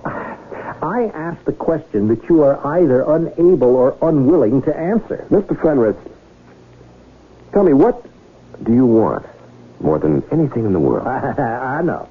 You have to answer my questions, not one of your own. All right, I'm getting there. The answer is, you want to be a king. What? A king. An emperor, a ruler, a czar. That is absolute nonsense. Is it? Is it really? Well, just think about it. Think about what? Think about what I just said. A king. A crowned, anointed king. King Elwood I instead of Mr. Elwood Fenris III. Now, this is what? It's ridiculous. It's impossible. You notice? You notice you haven't said no to the idea. You're merely overwhelmed by the mechanics. Now, you must answer my question. Would you be interested? No, don't answer it now. Just think about it. Consider it. Mull it over. Now, let me call you again in a day or two. Now, Mr. Fenris, I bid you goodbye. And now, you just wait. Now, if you were coming to me with a legitimate business proposition, why did you have to sneak in here like a crook, huh? Had I stated my business, you would have refused to see me. You would have dismissed me as a crank or a crook. Well, I still dismiss you as a crank or a crook. Oh, no, not really. And next time I shall have your secretary, the French one, announce me after she is notified of my presence by your receptionist, the English one. Good day, sir.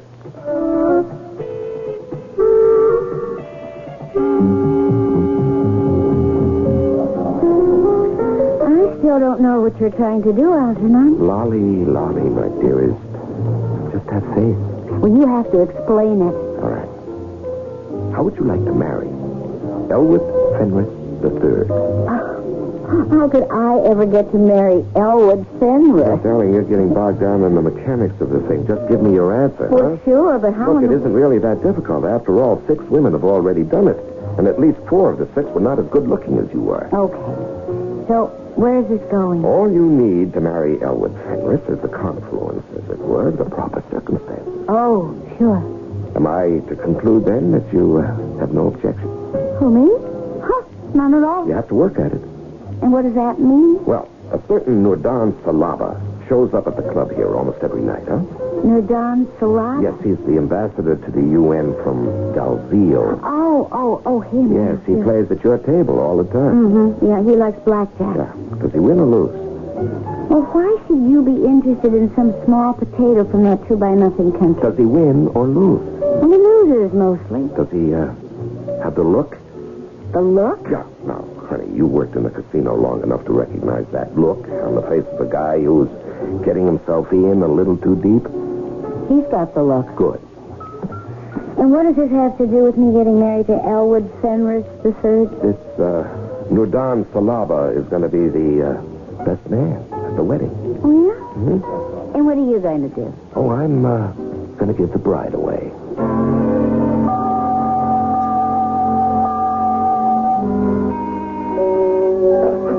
Yes. Who? Mr. Algernon Pepper? I don't know any Mr. Algernon Pepper. Wait, Miss Hurtlow. Yes. Yes, have him come in, please. Good morning. Good morning. How are you, Mr. Fenris? I only asked you to come in because, quite frankly, you move me. Won't you ask me to sit down? Well, a little bit of humor now and then. It's good for the digestion. I will have a chair anyway. Now then, have you thought it over? I thought what over? Confess you thought of nothing else. You were unable to think of anything else since I made you that offer. Which offer? I see. We must play our little game to the end, huh? Surely you didn't expect that I would take that offer seriously. Why not? I am completely serious. The groundwork is already being done. What groundwork? Well, the necessary groundwork that has to be done if you consent, as it were, to wear the purple. State your proposition. It might be amusing. Oh, yes, it will be. And do you know why? Because it's so serious. What is it? I have been looking for a man of immense wealth, but he has to have other qualifications. Really? Yes, he has to be dissatisfied, restless.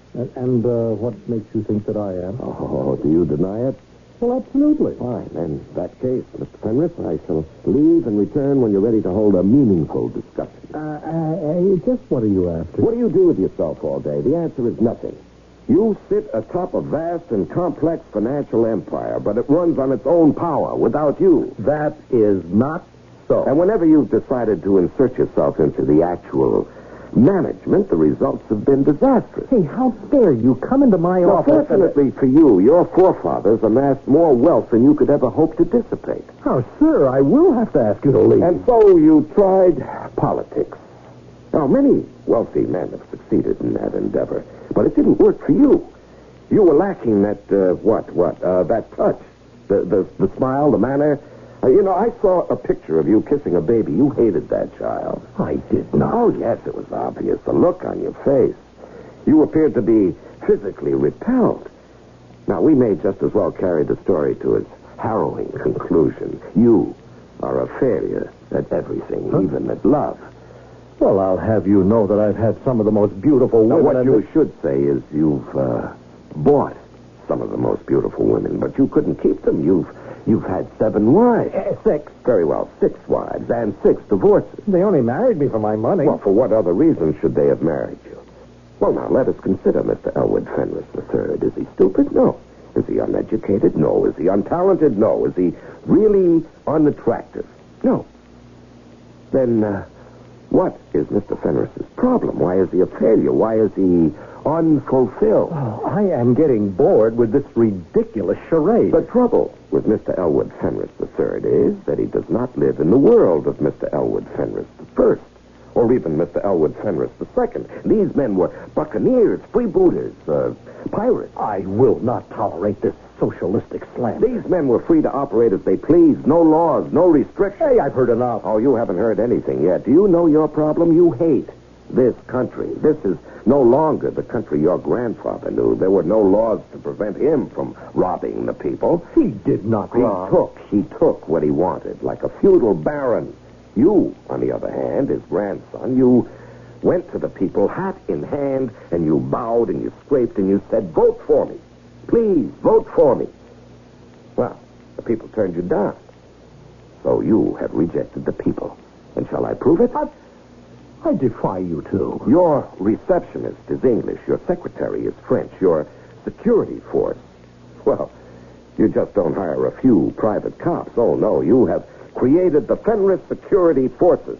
They wear brilliant blue jackets with gold braid and scarlet breeches, shining black leather riding boots. Why, they could be the elite guard of an emperor. Well, I happen to believe that a smart-looking policeman is an efficient policeman. Yes, security. You're obsessed with it. You hide behind it. Look at yourself. You're not a big man physically, but you have that enormous mustache. Why?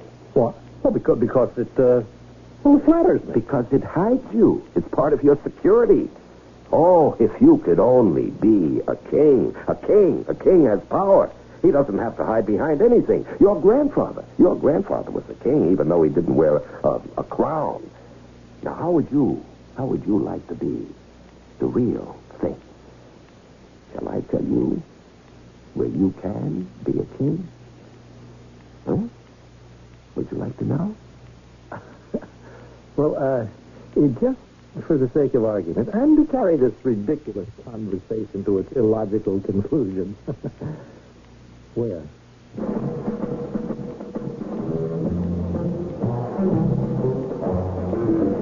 We always need a good curtain line, and that one should do the trick. You notice how Mr. Fenris is interested. He may be playing a bit hard to get, but he's listening. But isn't monarchy going out of style these days? Do you know of a country that's been advertising for a king? We may have a coronation when I return with Act 2.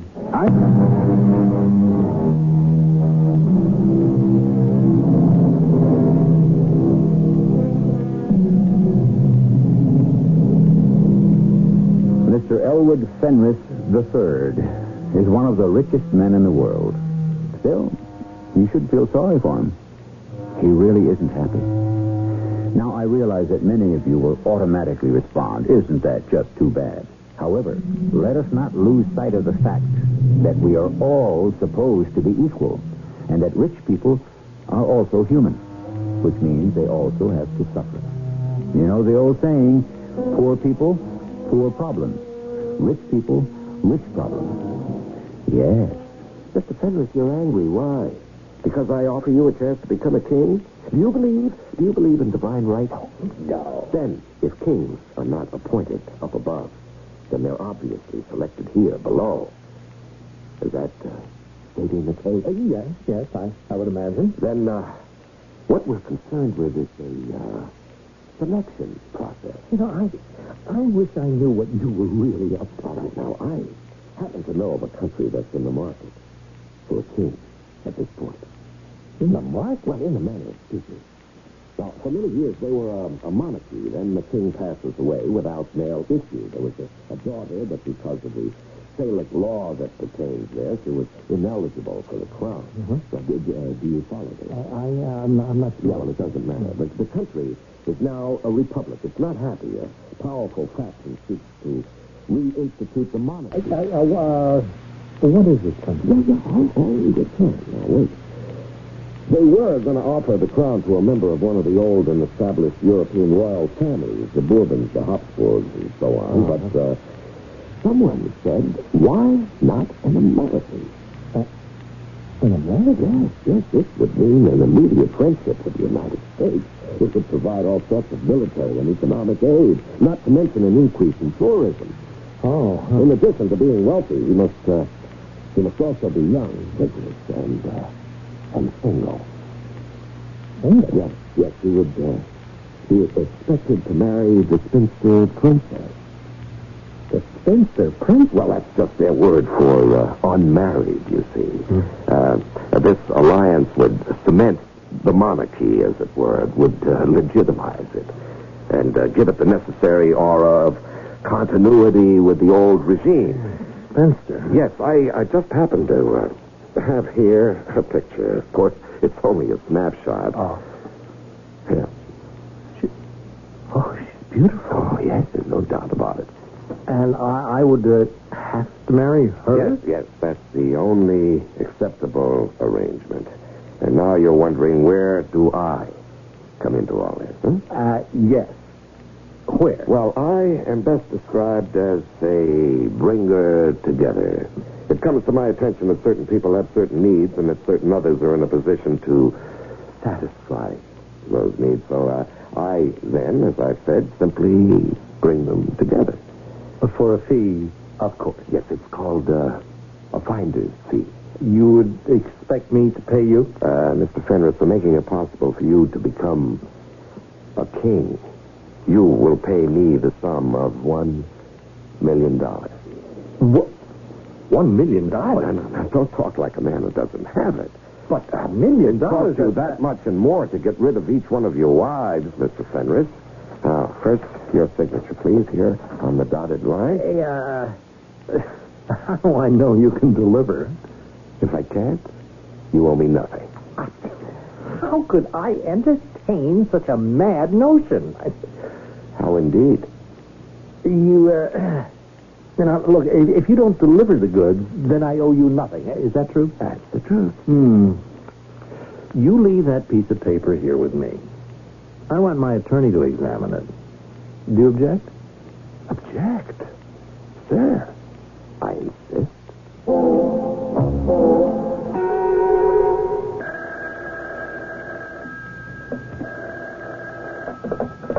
Hello? Algernon, I've only got a minute. I've got to get back to work. Your boy... Nudan Salava. Right. Mm-hmm. Well, he's had a long night. Nothing's been going right for him. He dropped $10,000 at my table alone. Where is he now? He's at the bar, kind of nursing his wounds. Well, we're right on schedule. Elwood Fenris III has already seen your picture. I never know whether to believe you or not. I think he's in love. And I think you're crazy. What are we up to, Algernon? $1 million. I do not know what to say to this proposal, Mr. Pepper. Really, I do not. Colonel Nudan Salava, you have gambled away not just your own resources, but also those funds with which you were entrusted to conduct your country's embassy. How do you know that? A man who loses as consistently as you do is a man who must be losing everything. Well, you see, it is this weakness, this fatal weakness, this devil's curse, this gambling. Yes. Now, I'm willing to pay $100,000 for your participation. Thus, you can discharge your debts, clear your slate, save your honor, and even enjoy a small profit. You must understand, there is no sentiment in Dalziel for the return of the monarchy. Indeed, it is quite the opposite. Well, it doesn't matter whether there is or there isn't. But you are trying to convince this millionaire gentleman that Dalziel demands him to become our king? Of course. And you represent Dalziel. You are known. You have credentials. You're an important official. You speak with authority. But the scheme is perfect. Now, you, as the highest hereditary military officer in Dalziel, will preside at a constitutional convention representing the 4 Dalziel estates. And at that time, the crown will be offered to King Elwood I. What constitutional convention? And what estate? He will also marry the spinster princess. What spinster princess? Now, you must always have a good-looking girl to sweeten the deal. She distracts the sucker's mind away from the fleecing. Oh, how can anyone believe this? You are the key. You make it all look legitimate because you are legitimate. But what happens afterwards? Afterwards, you count your money.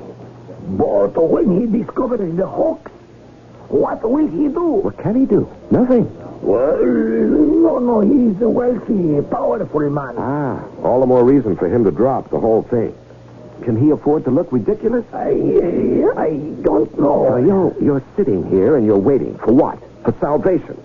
You're over your head in debt. You're reduced to the bullet in your pistol. I come along and I offer to save your life and you hesitate? Sir, I misjudged you. Good night. No, wait. Explain it to me again. Yes, Mr. Fenris. I came as quickly as I could. Well, I signed your agreement. Here it is. Well, everything's all tidy. Now, sir, to business. The name of the country is Dalziel. Dalziel? I never heard of it. Oh, it's a neat little country. Little? Well, it's small, but comfortable. Oh, small, huh? Something wrong, Mr. Fenris? Well, you had mentioned that it was once a monarchy, but now no longer. So, well, I thought perhaps it might be Greece or Italy. Where is Dalziel? Dalziel is in South America. Oh. Yes, but South America is one of the up-and-coming places in the world. Great things are happening in South America, or they're about to. Where in South America? It's near Brazil. Brazil? Yes, just below the equator. Oh, and it's hot. Well, it's seasonably warm. The nights, I understand, are just divine. Dalziel. Yes. Now, the schedule calls for us to fly to Grudberg. That's the site of the old summer mansion. It's kind of isolated, but it's the place where traditionally the estates meet for matters of high policy. You can appreciate the necessity for secrecy until the moment the official documents are signed. Oh, yes, of course. Now, Colonel Salaba, the ambassador to the UN, is an Air Force officer. He'll fly us down there. South America, you say, below the equator? I have a surprise for you. The spinster princess. By law, she's not supposed to leave the country before she marries. However, she insisted on seeing you beforehand. Oh? Yes, she's a very high-spirited girl. She has a mind of her own. And since this whole thing is contingent on her willingness to marry you, she insisted on making a secret trip to America to look you over. Now, what does that mean? Well, that means that if she doesn't really like you, the whole deal is off. Are you saying that she would actually turn me down? Why not? Why not? Why, I'm one of the richest men in the world. Oh, no. She's not impressed by your wealth, your influence. Why should she be? After all, she has royal blood in her veins. She can trace her lineage back 1,000 years. As a matter of fact, she is here now. What do you mean, here? Here, in your reception room. Oh. Yes, she was determined to see you, and that's all there is to it. Excuse me. Mademoiselle Hurtlow, would you ask the lady with the veil to step in here, please? Thank you. Look, but you didn't tell me you were bringing... Here she is. Oh, please come in, Your Highness, Your Royal Highness. May I present Mr. Elwood Fenris III? Sir, you are Mr. Elwood Fenris. How do you do, Your Majesty? Highness. Majesty may or may not come later. Your Highness, would it be proper for you to remove your veil and allow Mr. Fenris to, You were about to say, look at the merchandise. Oh, no. Let us become clear on their point. I am poor. My country is poor. But neither of us is for sale. You cannot buy me, Mr. Fenris. You must court me. Woo me. You must win me. Princess, the object of this meeting was for you to gather a preliminary impression of Mr. Fenris to determine if a union could even be feasible. Now, what is your initial reaction? Mr. Fenris has not exactly swept me off my feet. Your Highness, I think you're beautiful. Oh, yes. Mr. Pepper, you will give Mr. Fenris my secret telephone number, and we shall see what he does from here on. Good day to you, Mr. Fenris.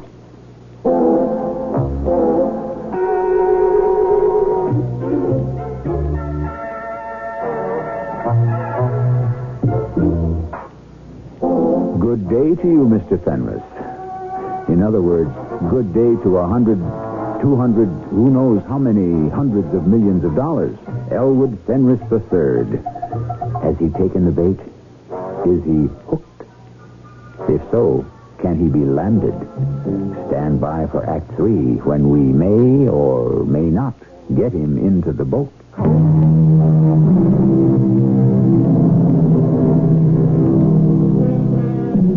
Was it Mr. Thackeray who said it's just as easy to marry rich as it is to marry poor? What could he have been thinking about? He didn't exactly marry rich himself. The fact is, it isn't easy to marry rich. It's difficult, especially if you happen to be poor. But it's not impossible. It takes considerable planning and strategy and psychology. Sometimes, even if you accomplish the objective, you're not quite sure it was worth all that trouble in the first place.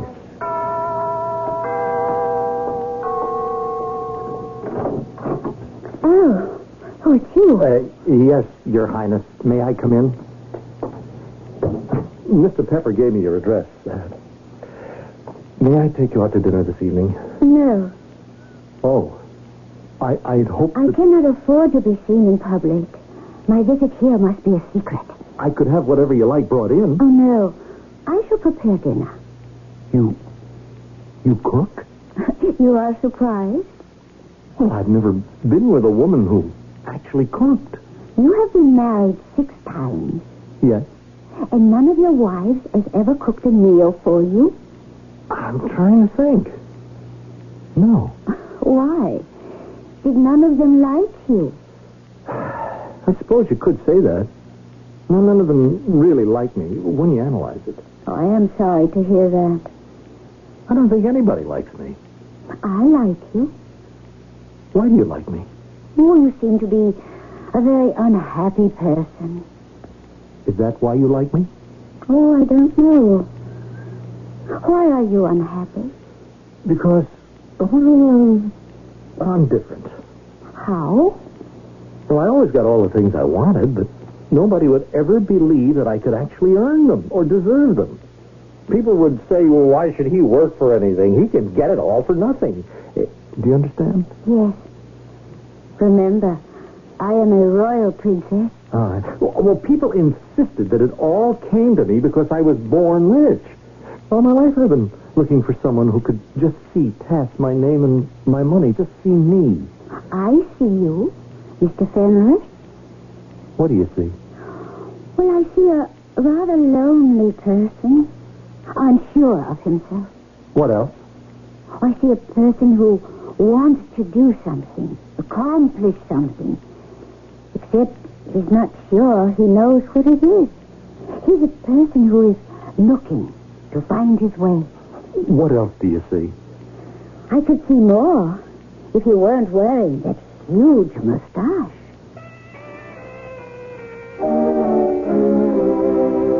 Your Royal Highness, you've been getting quite a rush from our friend Fenris. How we doing?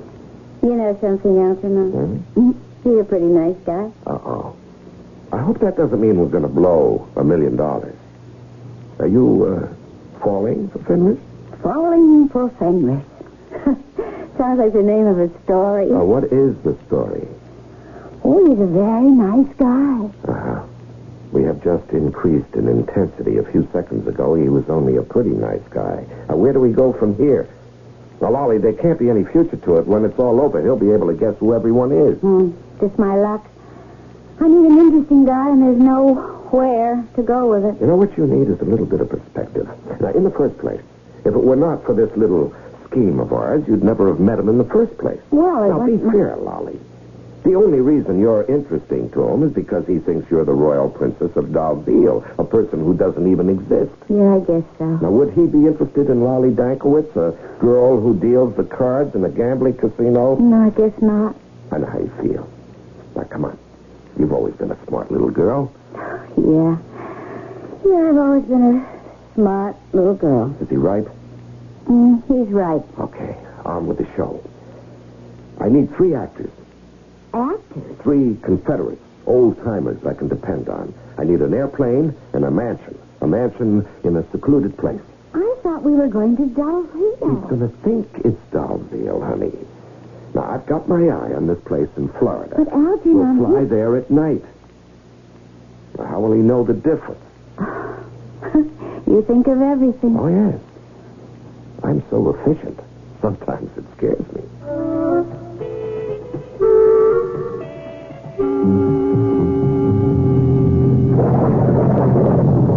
Is it much further? Oh, I think we're almost there. Your Majesty? Majesty? Well, you might as well get used to the title. Oh. Yeah, I am going to try to be a good king. Oh, I'm sure you will be. I think we're here. Where are we? It's the county airport. Oh. Yes, it's quiet, secluded. Smallest field in the area that can take a jet. Oh, you see it's waiting for us. Oh, yeah. Now, we'll have to walk the rest of the way. Yeah, I feel very nervous. Well, that's normal. After all, history is being made.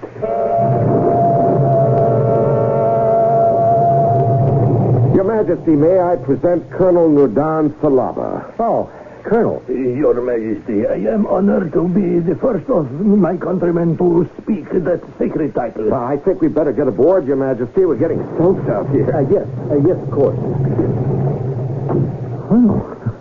Hey, it's a very, very nice little plane. Yes, it's your private jet. How long before we arrive in Dalziel? 6 hours. Dalziel.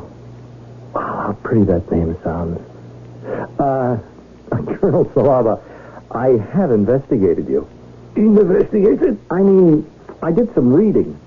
You are the #1 diplomat of Dalziel, and I hope to have the benefit of your wise counsel and long experience. I am at your Majesty's service. Princess, you're here. Yes. Your Majesty. Oh, what a wonderful trip this is going to be. What are we waiting for? We're waiting for you, Your Majesty. You must always give the orders. Have we your Majesty's permission to fly? Yes. Yes, I would say so. Let's fly.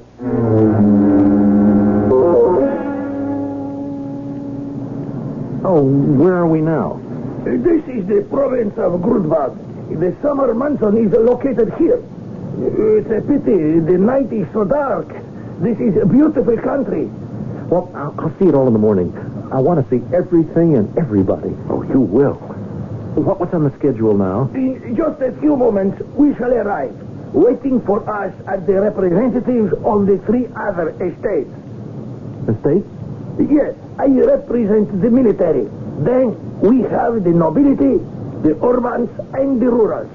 In a very brief ceremony, each will accept you. Then next Sunday, you shall be crowned at the cathedral. And married? Married at the same time.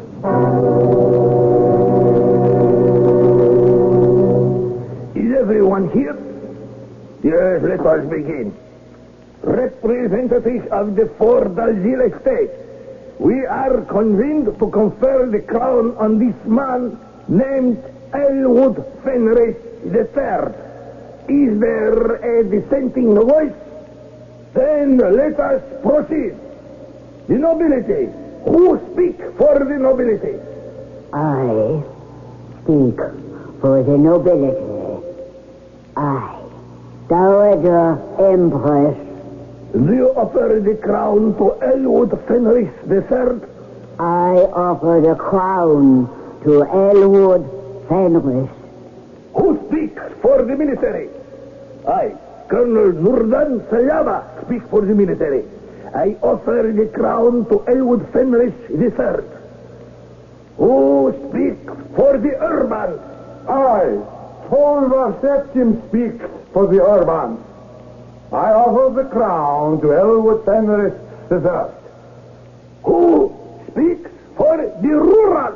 I, Kanem Dalat, I speak for the rural. Elwood Fenris III, you have been offered the crown, the scepter of Dalziel. It is an awesome responsibility. You must retire to meditate, to seek guidance, then return with your answer. Your Majesty, I've been sent in here by the council to find out if you really want to be Your Majesty. Yes. Wait. For what? There is something I must do first. I must shave off this mustache. Oh, no, you were right. I've been hiding behind it. But I don't have to hide any longer. Would you give me a few minutes? Certainly, Your Majesty. Are you ready, Your Majesty? Oh, I see you're still shaving. Yes, this is extremely important and symbolic. I am no longer hiding from the world. Your mustache is off. All off. Yes. Your Majesty. Your Majesty, what are you staring at? Is everything all right? You're staring at the safe. Yes. Yes, I am. But the council is waiting. It's remarkable. What is remarkable? Come along. We have kept the council waiting long enough.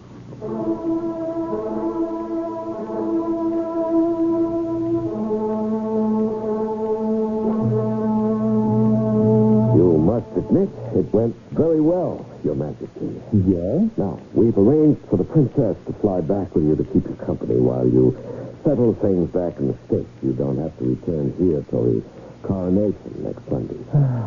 I see. Yes, actually, the common people aren't supposed to see you till after the coronation. And now, Your Majesty, we have this little agreement. Agreement? Yes, calling for a check for $1 million. Huh? Oh, yes, of course. Provided you lived up to your end of our agreement. Well, I certainly did. I'm afraid you did not. Hmm? You see, we are not in Dalziel. Oh, but... Just a few minutes ago, Lolly took me aside, told me everything. Lolly? Yes. I'm glad she did. Because it proved something about her. But I knew it anyway. You know what? I knew that we were not in Dalziel. And since we were not, then everything else was a hoax. Well, how did you know?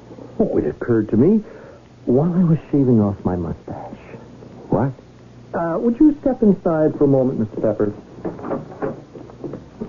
Now, let us turn on the water in the basin. Are you watching this? Now, there.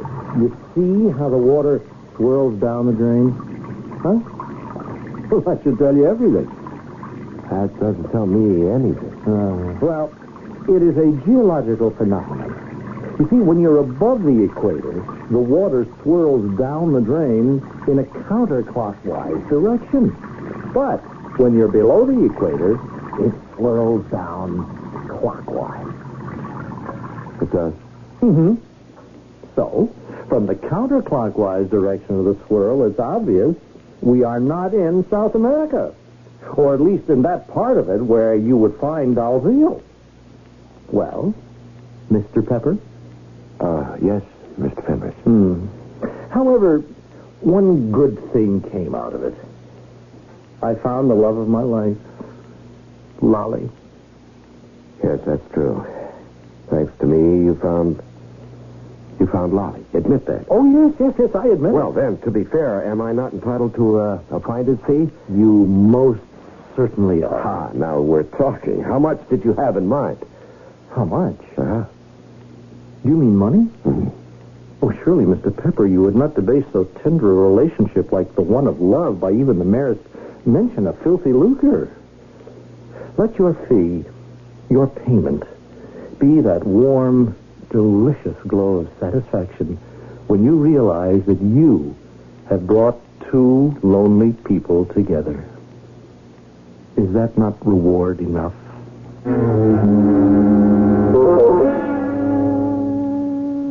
Why, sure. And for someone in Mr. Pepper's business, the fact is, you win some, you lose some. And as far as rewards go, it is written that we shall all be rewarded one day according to our works. And what a day that's going to be. I shall return shortly.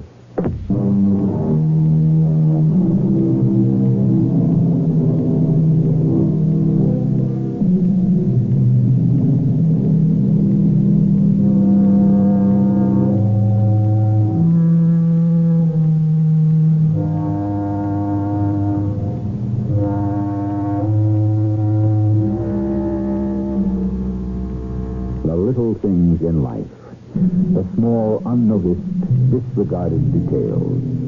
How well these are handled in the end decides our fate. It has been said that while success is the sum of a great many trifles, success itself is never a trifle.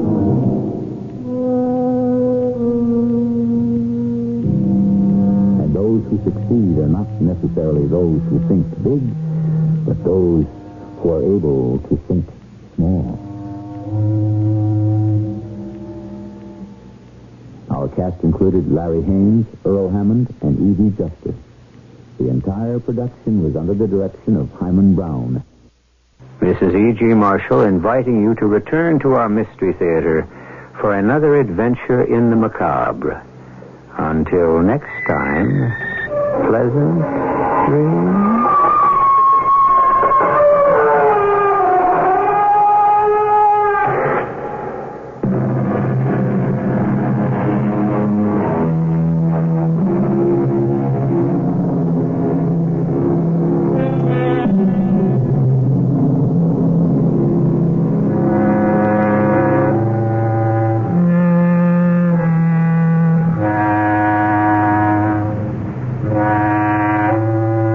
The CBS Radio Mystery Theater presents...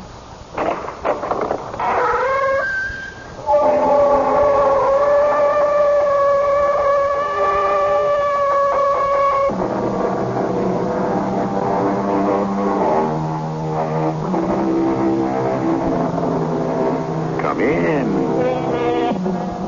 Welcome. I'm E.G. Marshall. It might occur to you that since I lived so much in the world of the macabre, I could become jaded. Nothing could be further from the truth. For the deeper I delve into Satanism, the occult, the mystical history of the past, the more I realize how little I know, how much is yet to be revealed. An example, this tale. A quiet and unassuming one, but filled with such brooding and haunting terror that I'm sure you will share it with me. I love you, but We're of different faiths. To hell with faith and church. I will still make you mine. You never can. Never in this world. And in the next. If I cannot have you alive, no one shall. Dios, forgive me for what I do. Oh, don't.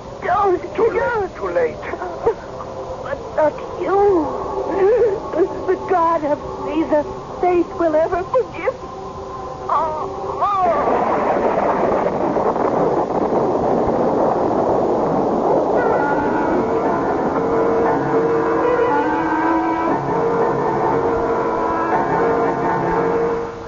Our mystery drama, Never in This World, was written especially for the Mystery Theater by Ian Martin and stars Alexander Scorby.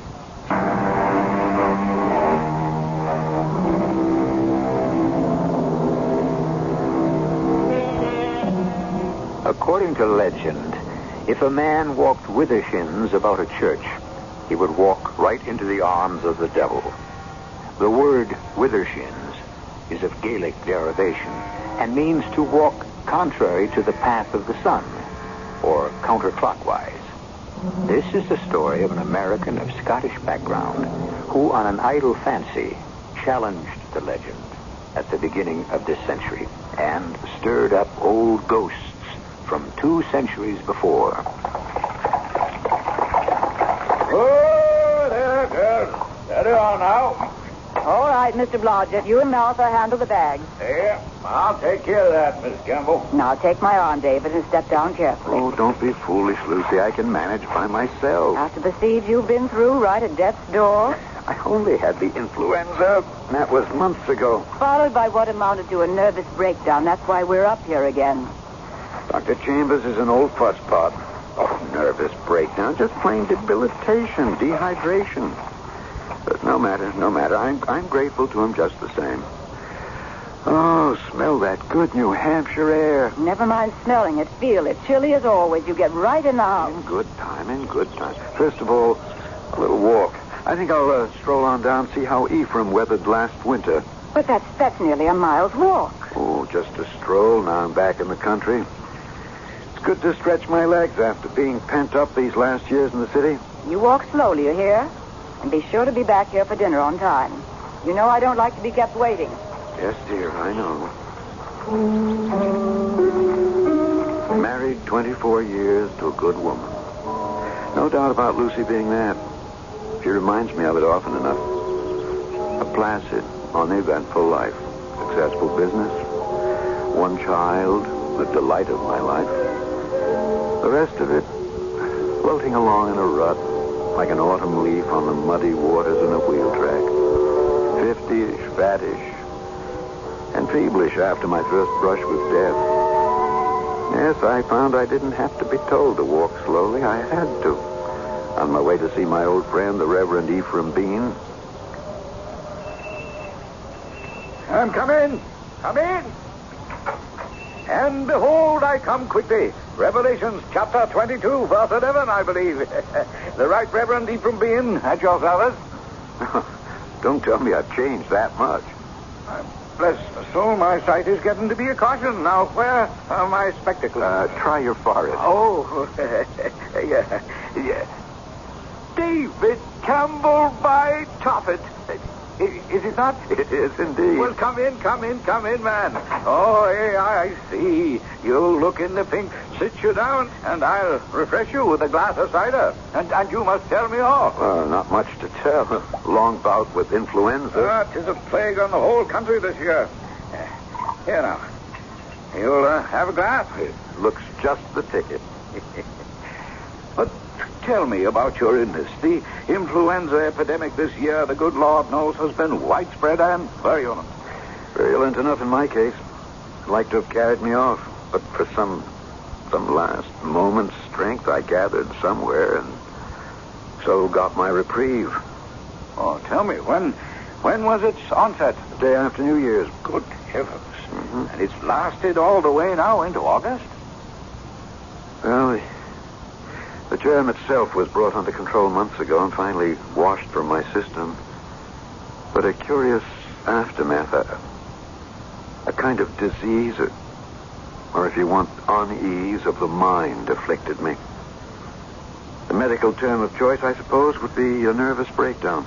Well, my good friend, I'm glad you returned.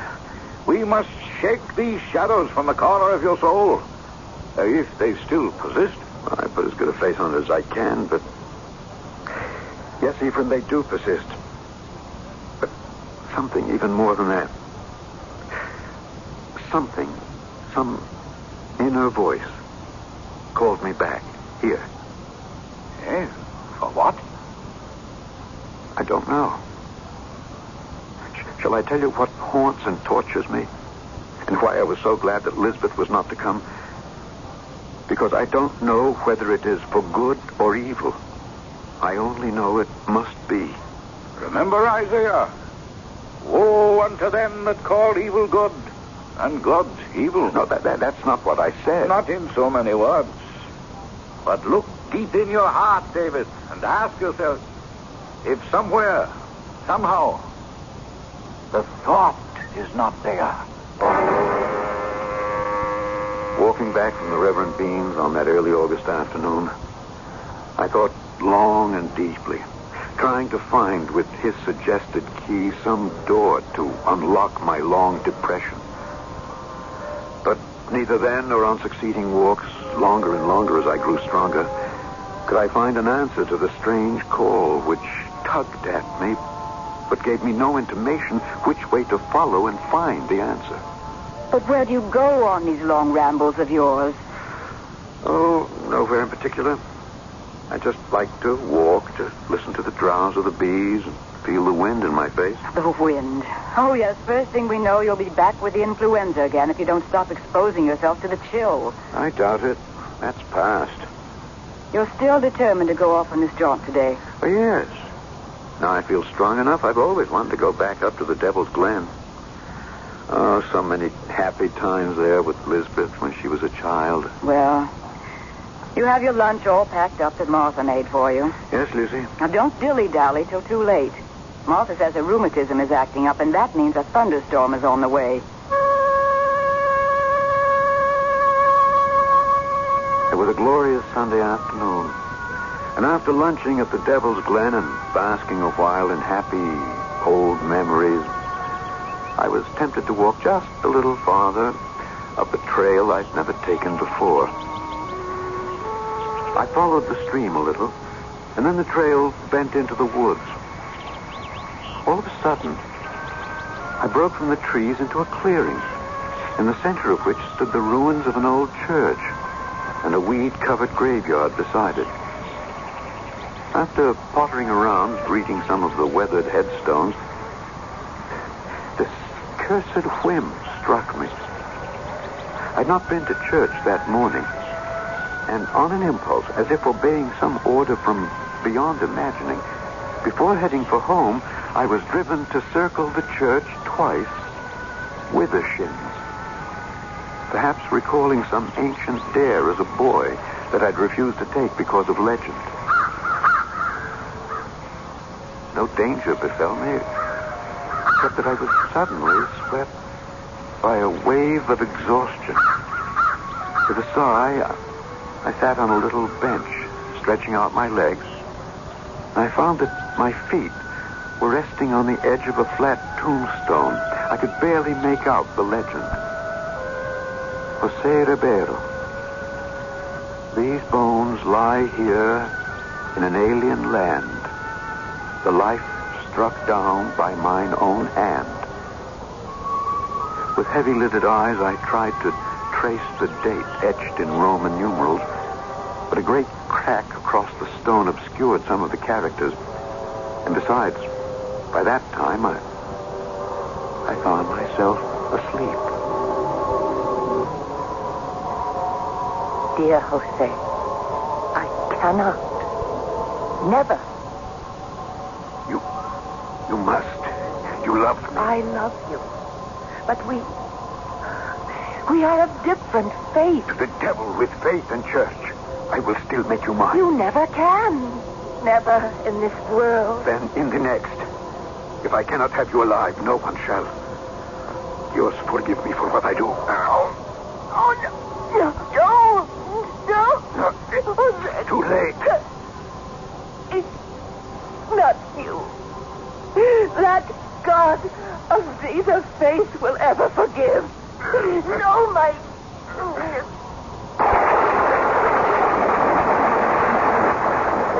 I was literally galvanized awake by a bolt of lightning which must have hit the tree. It was dark, and the thunder continued to grumble menacingly, so with what wits were left to me, I fled the dream and the storm and ran pell-mell for home.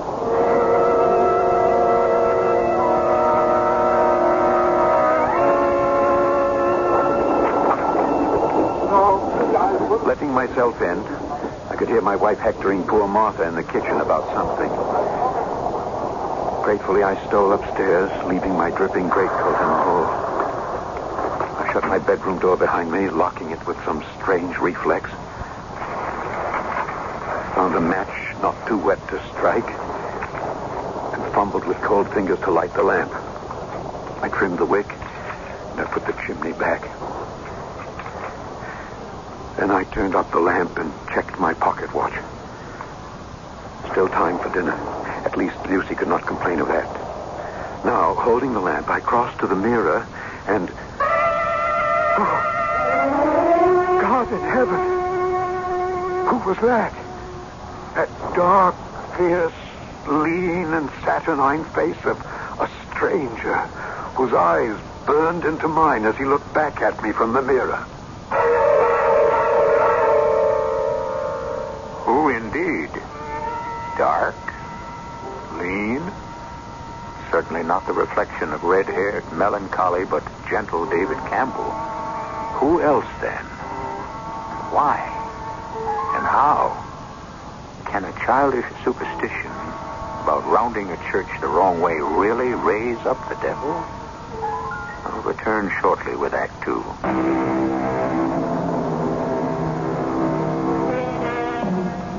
As fascinated as a moth might be, held by the lamp he holds in his hand, David Campbell is transfixed by the reflection in the mirror.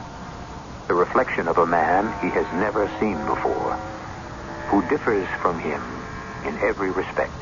Dark brown eyes for Blue, a great beaked nose for his straight one, dark curling hair instead of the familiar soft, straight reddish hair already receding from his brow. Other things, too, he is conscious of. That his clothes hang loosely on him, too short in the sleeve length, and the elastic bands on his trousers stretch to the breaking point to accommodate his extra height. But far more than the physical shock is the profound terror of finding himself someone other than himself. David? David, are you in there? David, why have you locked this door? Why indeed, Lucy? Only thank God I did. Time. Precious time to figure out what... What am I going to say? What can I say? Really, David, this is too mortifying of you. You must be in there. Why don't you answer? I'm not feeling myself right now. Let me in. I want to help. The only way you can help is... Oh, all right, I'll let you in if you do something for me first. What? Now, please, don't think I'm being unreasonable. It's terribly important. I'm pushing a key under the door. You see it? Yes. It's the key to the old roll-top desk in my study. I want you to open it. On the left-hand side, the first row of pigeonholes. Pull them to you, and they'll slide out. There's a secret compartment there. Inside it is a letter. Get the letter and bring it back to me here. But I don't... Please, do as I ask. There's no other way. No other way for what? When you bring it back, you'll see. Or maybe by some miracle all this won't be necessary. It took some more urging, but finally Lucy left on her errand. For myself, I returned, hoping against hope, to the mirror. No question. To outward view and sound, I was a different man. But that different man was only a prison, which still held David Campbell. The inner man was still the same. But how to convince anyone else of that? David, I'm back. Yes, Lucy, did you find it? There's no stamp.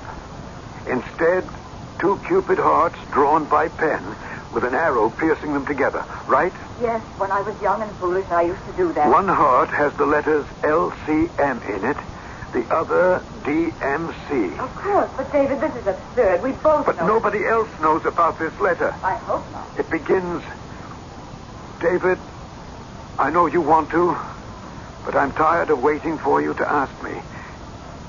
If we are to be in love, why shouldn't we be married?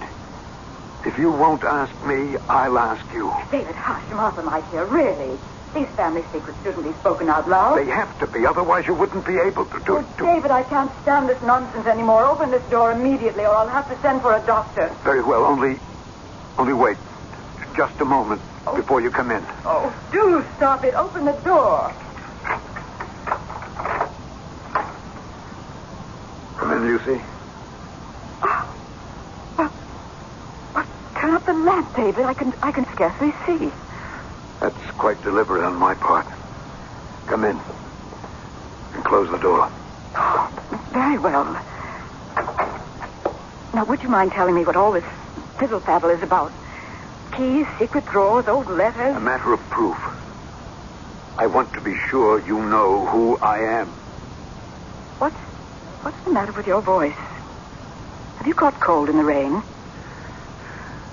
I might say I've caught a devil by the tail. Or perhaps the other way around. I think I'd better get the doctor. I think you'd better wait first. For what? For what I'm about to show you. When I turn up the lamp, just remember that I am David as I turn up the lamp and let you see. Oh, no. No, Dave, no. Oh, no, David, what can I say? I don't know. Whatever you feel would be best. Talk to me as honestly as you can. Well, really, how can I? Why not? Because now that you face the actuality, you're not sure, are you? You're not sure it's me. Well, how can you blame me? I mean... Don't leave this room. Stay where you are. Don't you dare make a move toward me or I'll scream the house down.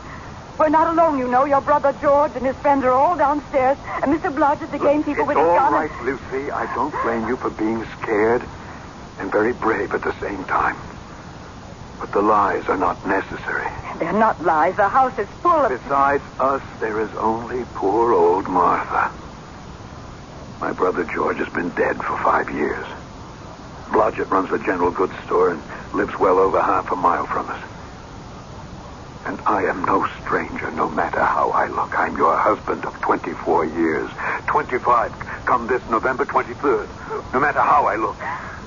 Oh, what are we going to do? Now, darling, don't worry too much about me.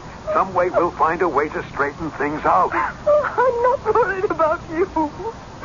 Somehow you brought this on yourself. I mean, what are we going to do, Elizabeth and I? What on earth can we say to people? How can we live this down? I think there are more serious problems here to be considered first. I'm not capable of solving them. You need a doctor or perhaps a minister. I'm going to make up the spare room where you can sleep tonight, whoever or whatever you are. Then I'll bring your dinner up to you. And tomorrow, first thing tomorrow, I'm going to the Reverend Bean and tell him everything. Maybe he can make heads or tails of it. I can't.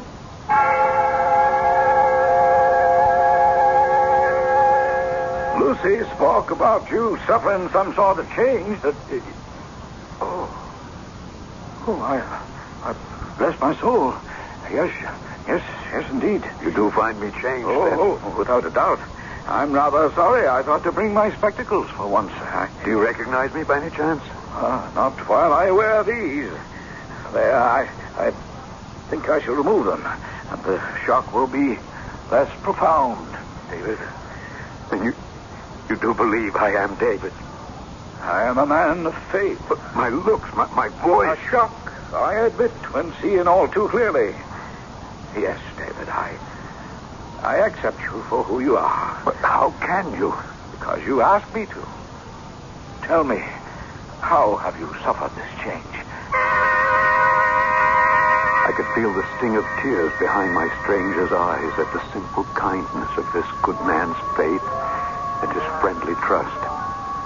I told him what little I could of my walk that day, of my discovering the ruined church, of my sudden weariness, my sitting by the grave of the man named Jose Ribeiro, my falling asleep, and the waking to the lightning striking the tree. And all the while I told him the hope in my heart was sinking slowly as I watched the expression on that open face, too ingenuous to hide any emotion or thought. Jose Ribeiro? Yes. Never heard of him or any such family here. You don't believe me after all. Did I say that? You didn't have to. I believe the transformation. I believe that no matter how you look or sound, you are my dear friend, David Campbell. Now, other things are something else again. What other things? I've lived here all my life in Tamilworth, man and boy. I know this country like the back of my hand. I've no doubt no one knows it better, Ephraim. But just what are you getting at? The church, ruined or otherwise, the clearing in the forest, the graveyard. A man named Jose Ribeiro. I tell you this solemnly, since I know every tree and trace of all that area. David, my old friend, there simply is no such place. Nor would any protestation of mine sway him from that stand. And I must admit, he had shaken me. There was no recourse. I must return there and see for myself. Easier decided than accomplished. These days, Lucy watched me like a hawk. And of course, I dared not show myself in front of Martha, to whom I would be an unexplained stranger in the house. But finally, a day came. David, What's the matter, Lucy? Nothing. It's just so difficult to call you by name when, looking at you, I cannot recognize the man I married. And yet... What? Come to the light a moment. Yes. I do believe. I think perhaps you're starting to change back. Oh, don't hope too much. I suppose it's just an illusion that I'm growing used to. No. I will never get used to it. No, I have to go marketing. Don't leave the room. Martha is in the house. Just don't lock me in. I can't stand that. Give me the key. Promise you won't do anything foolish. That I can promise with all my heart. As soon as I saw Silas Blodgett drive Lucy off, I stole down the stairs, past Martha, busy in the kitchen, and fled down the street. By the time I reached the Devil's Glen, it was late afternoon. A hazy day with the sun trying to burn through a low cloud cover. I hastened up the path I remembered, holding my breath. And suddenly, there I was, back in the familiar clearing. The ruined church, the graveyard, the shade tree, part blackened by the lightning bolt that had hit it. The tortured, broken tombstone twisted with a huge crack beside the seat I had sat in. Only one thing was different as I approached. On the seat, still as death, leaning on a stick as though waiting, was the figure of a woman whose pose suggested incredible age, but at one and the same moment, a timeless beauty. Her head was shrouded in a veil, so this was only an impression as I approached her. Am I intruding? Of course not. I hope you will forgive me, but I've been ill, and I would like to sit down. May I join you? Need you ask? Sit, my darling, by me. It is so long that I've waited for you, but I knew that somehow, at the last, you would come back.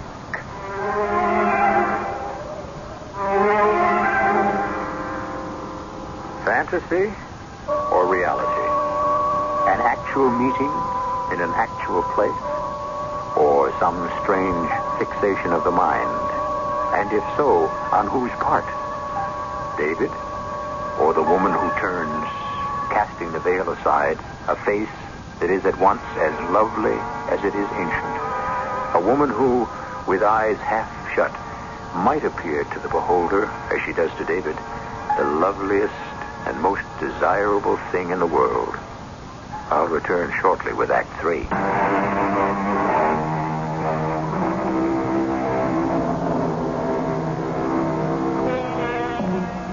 The sun suddenly drops behind the horizon, and in the half-light of twilight, the age is washed away from the woman's face. Her gray eyes, fastened on David, are wide and shining with love. But to him, lovely as it is a stranger's face. Search his memory as he will, he cannot remember ever having seen it before, although the voice stirs some vagrant chord of memory. You know me? How can you ask such a question, Jose? My name is not Jose. Not yet, perhaps, but it will be. You think I look like someone you once knew? I know you do. But looks are unimportant. I know you are. You called me Jose, the man you think I am. Do you mean Jose Ribeiro? I mean Jose Ribeiro. The man who's buried in this grave? Who says he took his life with his own hand? Who took his life with his own hand, but who is no longer in that grave. Where is he then? Sitting beside me on this bench. Me? The living image. But only an image. Not the man, the being himself. Not yet. It takes time. No, you don't understand. I'm not the way I look. I'm someone else. My name is David Campbell. I don't look this way at all. If you don't want to look yourself, that can happen too. In time. It all takes time. But the moon is not yet at the full, and I cannot stay any longer. No, wait. There are so many questions I need to ask you. You mean David Campbell is the one who wants to ask a question? Of course, that's who I am. This Jose Rivera, I can't read the date on his tombstone, but he must have died a long time ago. Long. And not so long. 200 years, to be exact. And he looked like me? Me as I am now? You could be one and the same. How can you be so sure? Because we loved. Because I should have been his wife. What? That means that you have to be. I must go now. It's almost dark. I can tell you more, if you wish. As much as you can comprehend. Come to tea. Thursday, but not before twilight. Past the church, take the path to the left, down to the waterfall. It's the second house. White placard. You can't miss it. Almost underneath the waterfall itself. Oh, wait a minute. I don't even know your name. I'll teach you to remember all. Prudence. Remember. Prudence. Pennypacker. Till Thursday, David.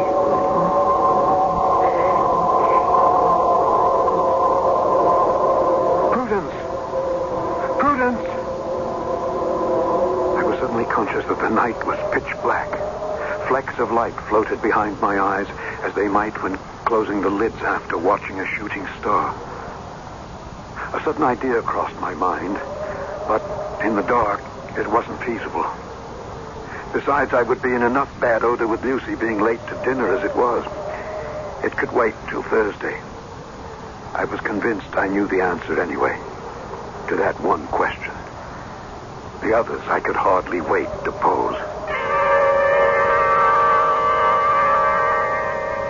I thought I had enough problems on my hands. I didn't reckon on the others that were about to rise. I just can't stand it any longer, David. If you are, David, going on with this charade, so I've made all the arrangements. Now, wait a minute. What charade? What do you mean? I can't make up any more lies or half-truths or excuses about you. Martha can't understand why, if you're ill, she can't bring a tray up to you. Cy Blodgett and the others in the village can't imagine if you don't need a doctor why you stay cooped up. Oh, I could go on and on, but I don't intend to. I've spent the day packing us up. We're going back to Boston. Take you to Dr. Chambers or whoever he recommends and get you the treatment you need. I'm not leaving here before the end of the week. You go to Boston and get a good look at the world you think is turned right side up. Then come back. I have a feeling that within the week I'll know where the future lies. Or if there is any at all for me. Really, Reverend Bean, you didn't have to have me over for meals all the time like this. The idea was for your housekeeper to drop them off at my place. Well, she did. A couple of times. But it's easier this way and provides me companionship. Besides, I had to see you today in order to write a shocking piece of information I gave you. Oh, about what? Your ruined church and graveyard. Oh? I've been searching through our church records. Unfortunately, very scanty and full of gaps. But I find I was wrong. There was indeed a church, and I have no doubt a graveyard, on or about just such a site as you mentioned. How I could ever have missed its ruins myself, Well, probably so overgrown you could never find them. Well, then how could you? Because I was intended to find them. Gee, why you? If for no better reason than I walked about the church with the shins. With the shins? Yes. Ah, yes. Ancient Gaelic tongue. Who with a devil is a first compact begins. He first must have us the church with the shins. Anonymous. Do you believe in the devil, David? Do we believe in God?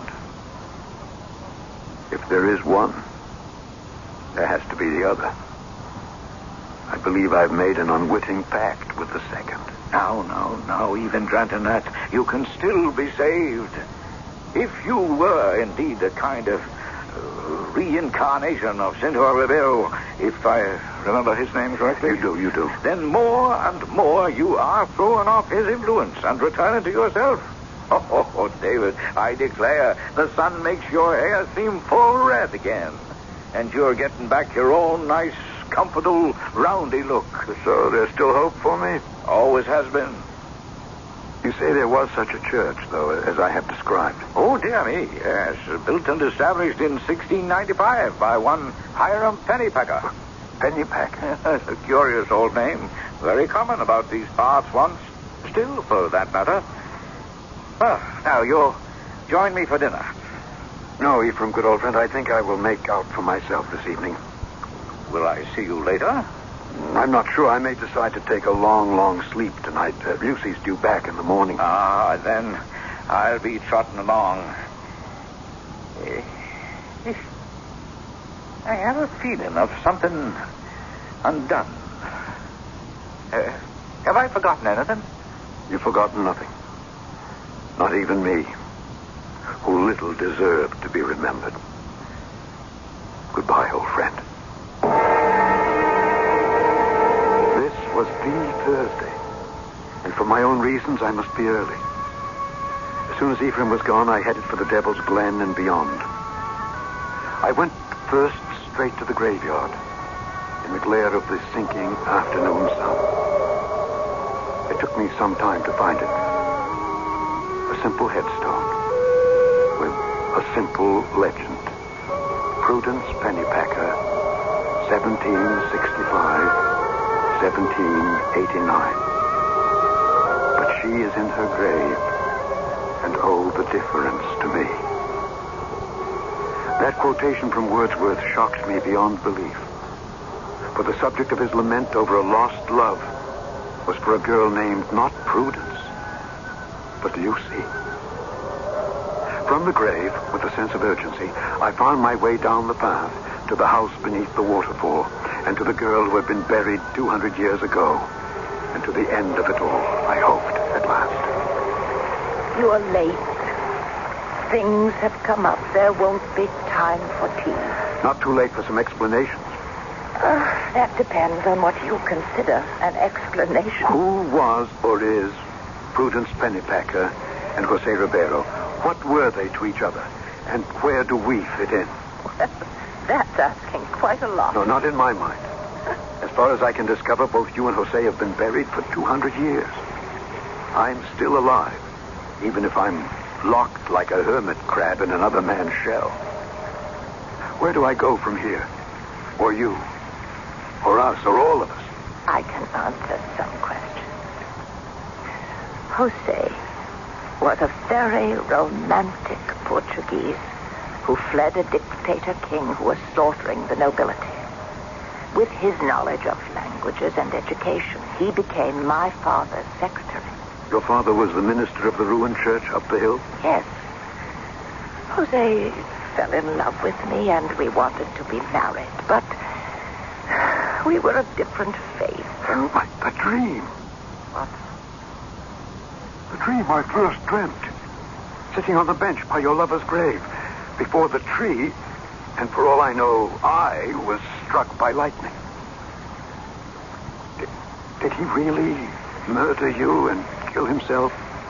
If I could not have him, I wanted to die for him, just as he wanted to die for me.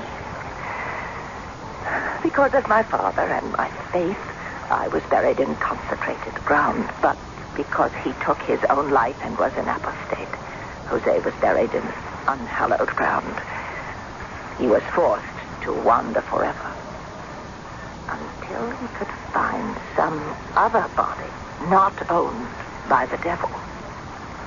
I chose to share his exile, waiting for the moment when he could. And when I risked an old superstition and went about the church the wrong way, he entered into my life, my body. He took your body, not your soul. That is still yours to command.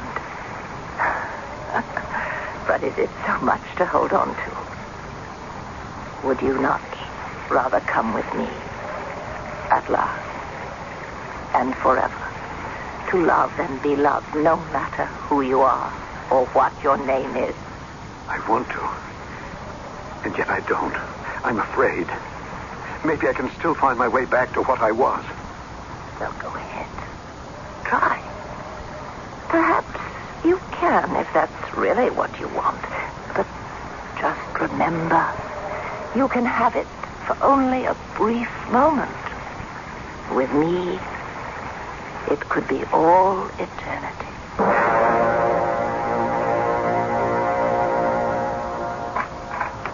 David. Oh, God, I've been so worried. Where have you been? To the edge of beyond. What does that mean? It doesn't matter. What brought you home so soon? Lisbeth, she was so worried about you. And I'm so glad now I came. Are you? Yes.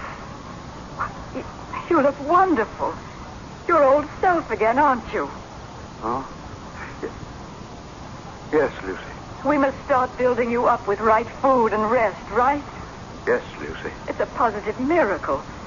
You look exactly like yourself again. It's all over, isn't it, whatever it was? You're David Campbell again. Yes, Lucy. Just the way you always were. Yes, Lucy. Oh, I could look in the mirror, and there I was. Day by day, my looks had returned to exactly what I had been to begin with. What I had neither the heart to tell Lucy, or perhaps even face myself, was that as my physical form remade itself outside, so inside, my soul, my character, my personality, name it what you want, was bewitched out of itself. The passion, the anger and violent emotion that ran within me was was almost more than I could restrain. And I knew it would never be satisfied till I had and owned Prudence. I would destroy everything for that. You see, Lisbeth, even myself, I was possessed. Damned forever.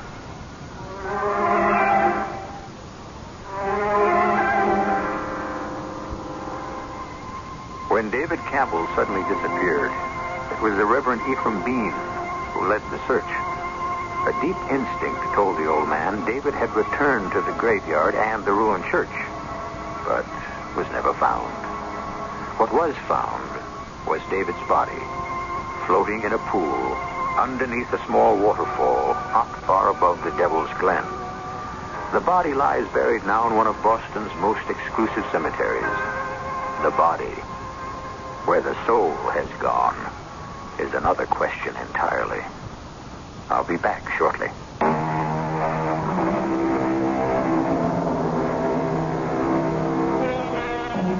So let us end this tale, as the Reverend Ephraim Bean might, with a quotation from Shakespeare out of a play named The Tempest. Our revels now are ended. We are such stuff as dreams are made on, and our little life is rounded with a sleep. Our cast included Alexander Scorby, Laurie March, Ian Martin, and Marion Seldes. The entire production was under the direction of Hyman Brown. And now, a preview of our next tale. Who are you? I'm the girl who gambled and lost. Stop talking in riddles. I'm Althea, Judge, the town girl who wasn't good enough to marry Richard. Dick, what's the meaning of... The meaning is that I promised to pay you back. And I'm giving Dick $1 million to kill you. Well, this is crazy. Show him the revolver, Richard. This is a joke. It's a... Nobody should joke with a loaded .38 in his hand. Dick, after all I've done for you... What have you done for him lately? Dick, I swear to you, I'll leave you everything in my will. Here, I'll even write it out now and sign it. Can you leave him $1 million? No, you don't have that much, and that's my bid. Dick, you can't kill me. I've known you since you were... Shoot him.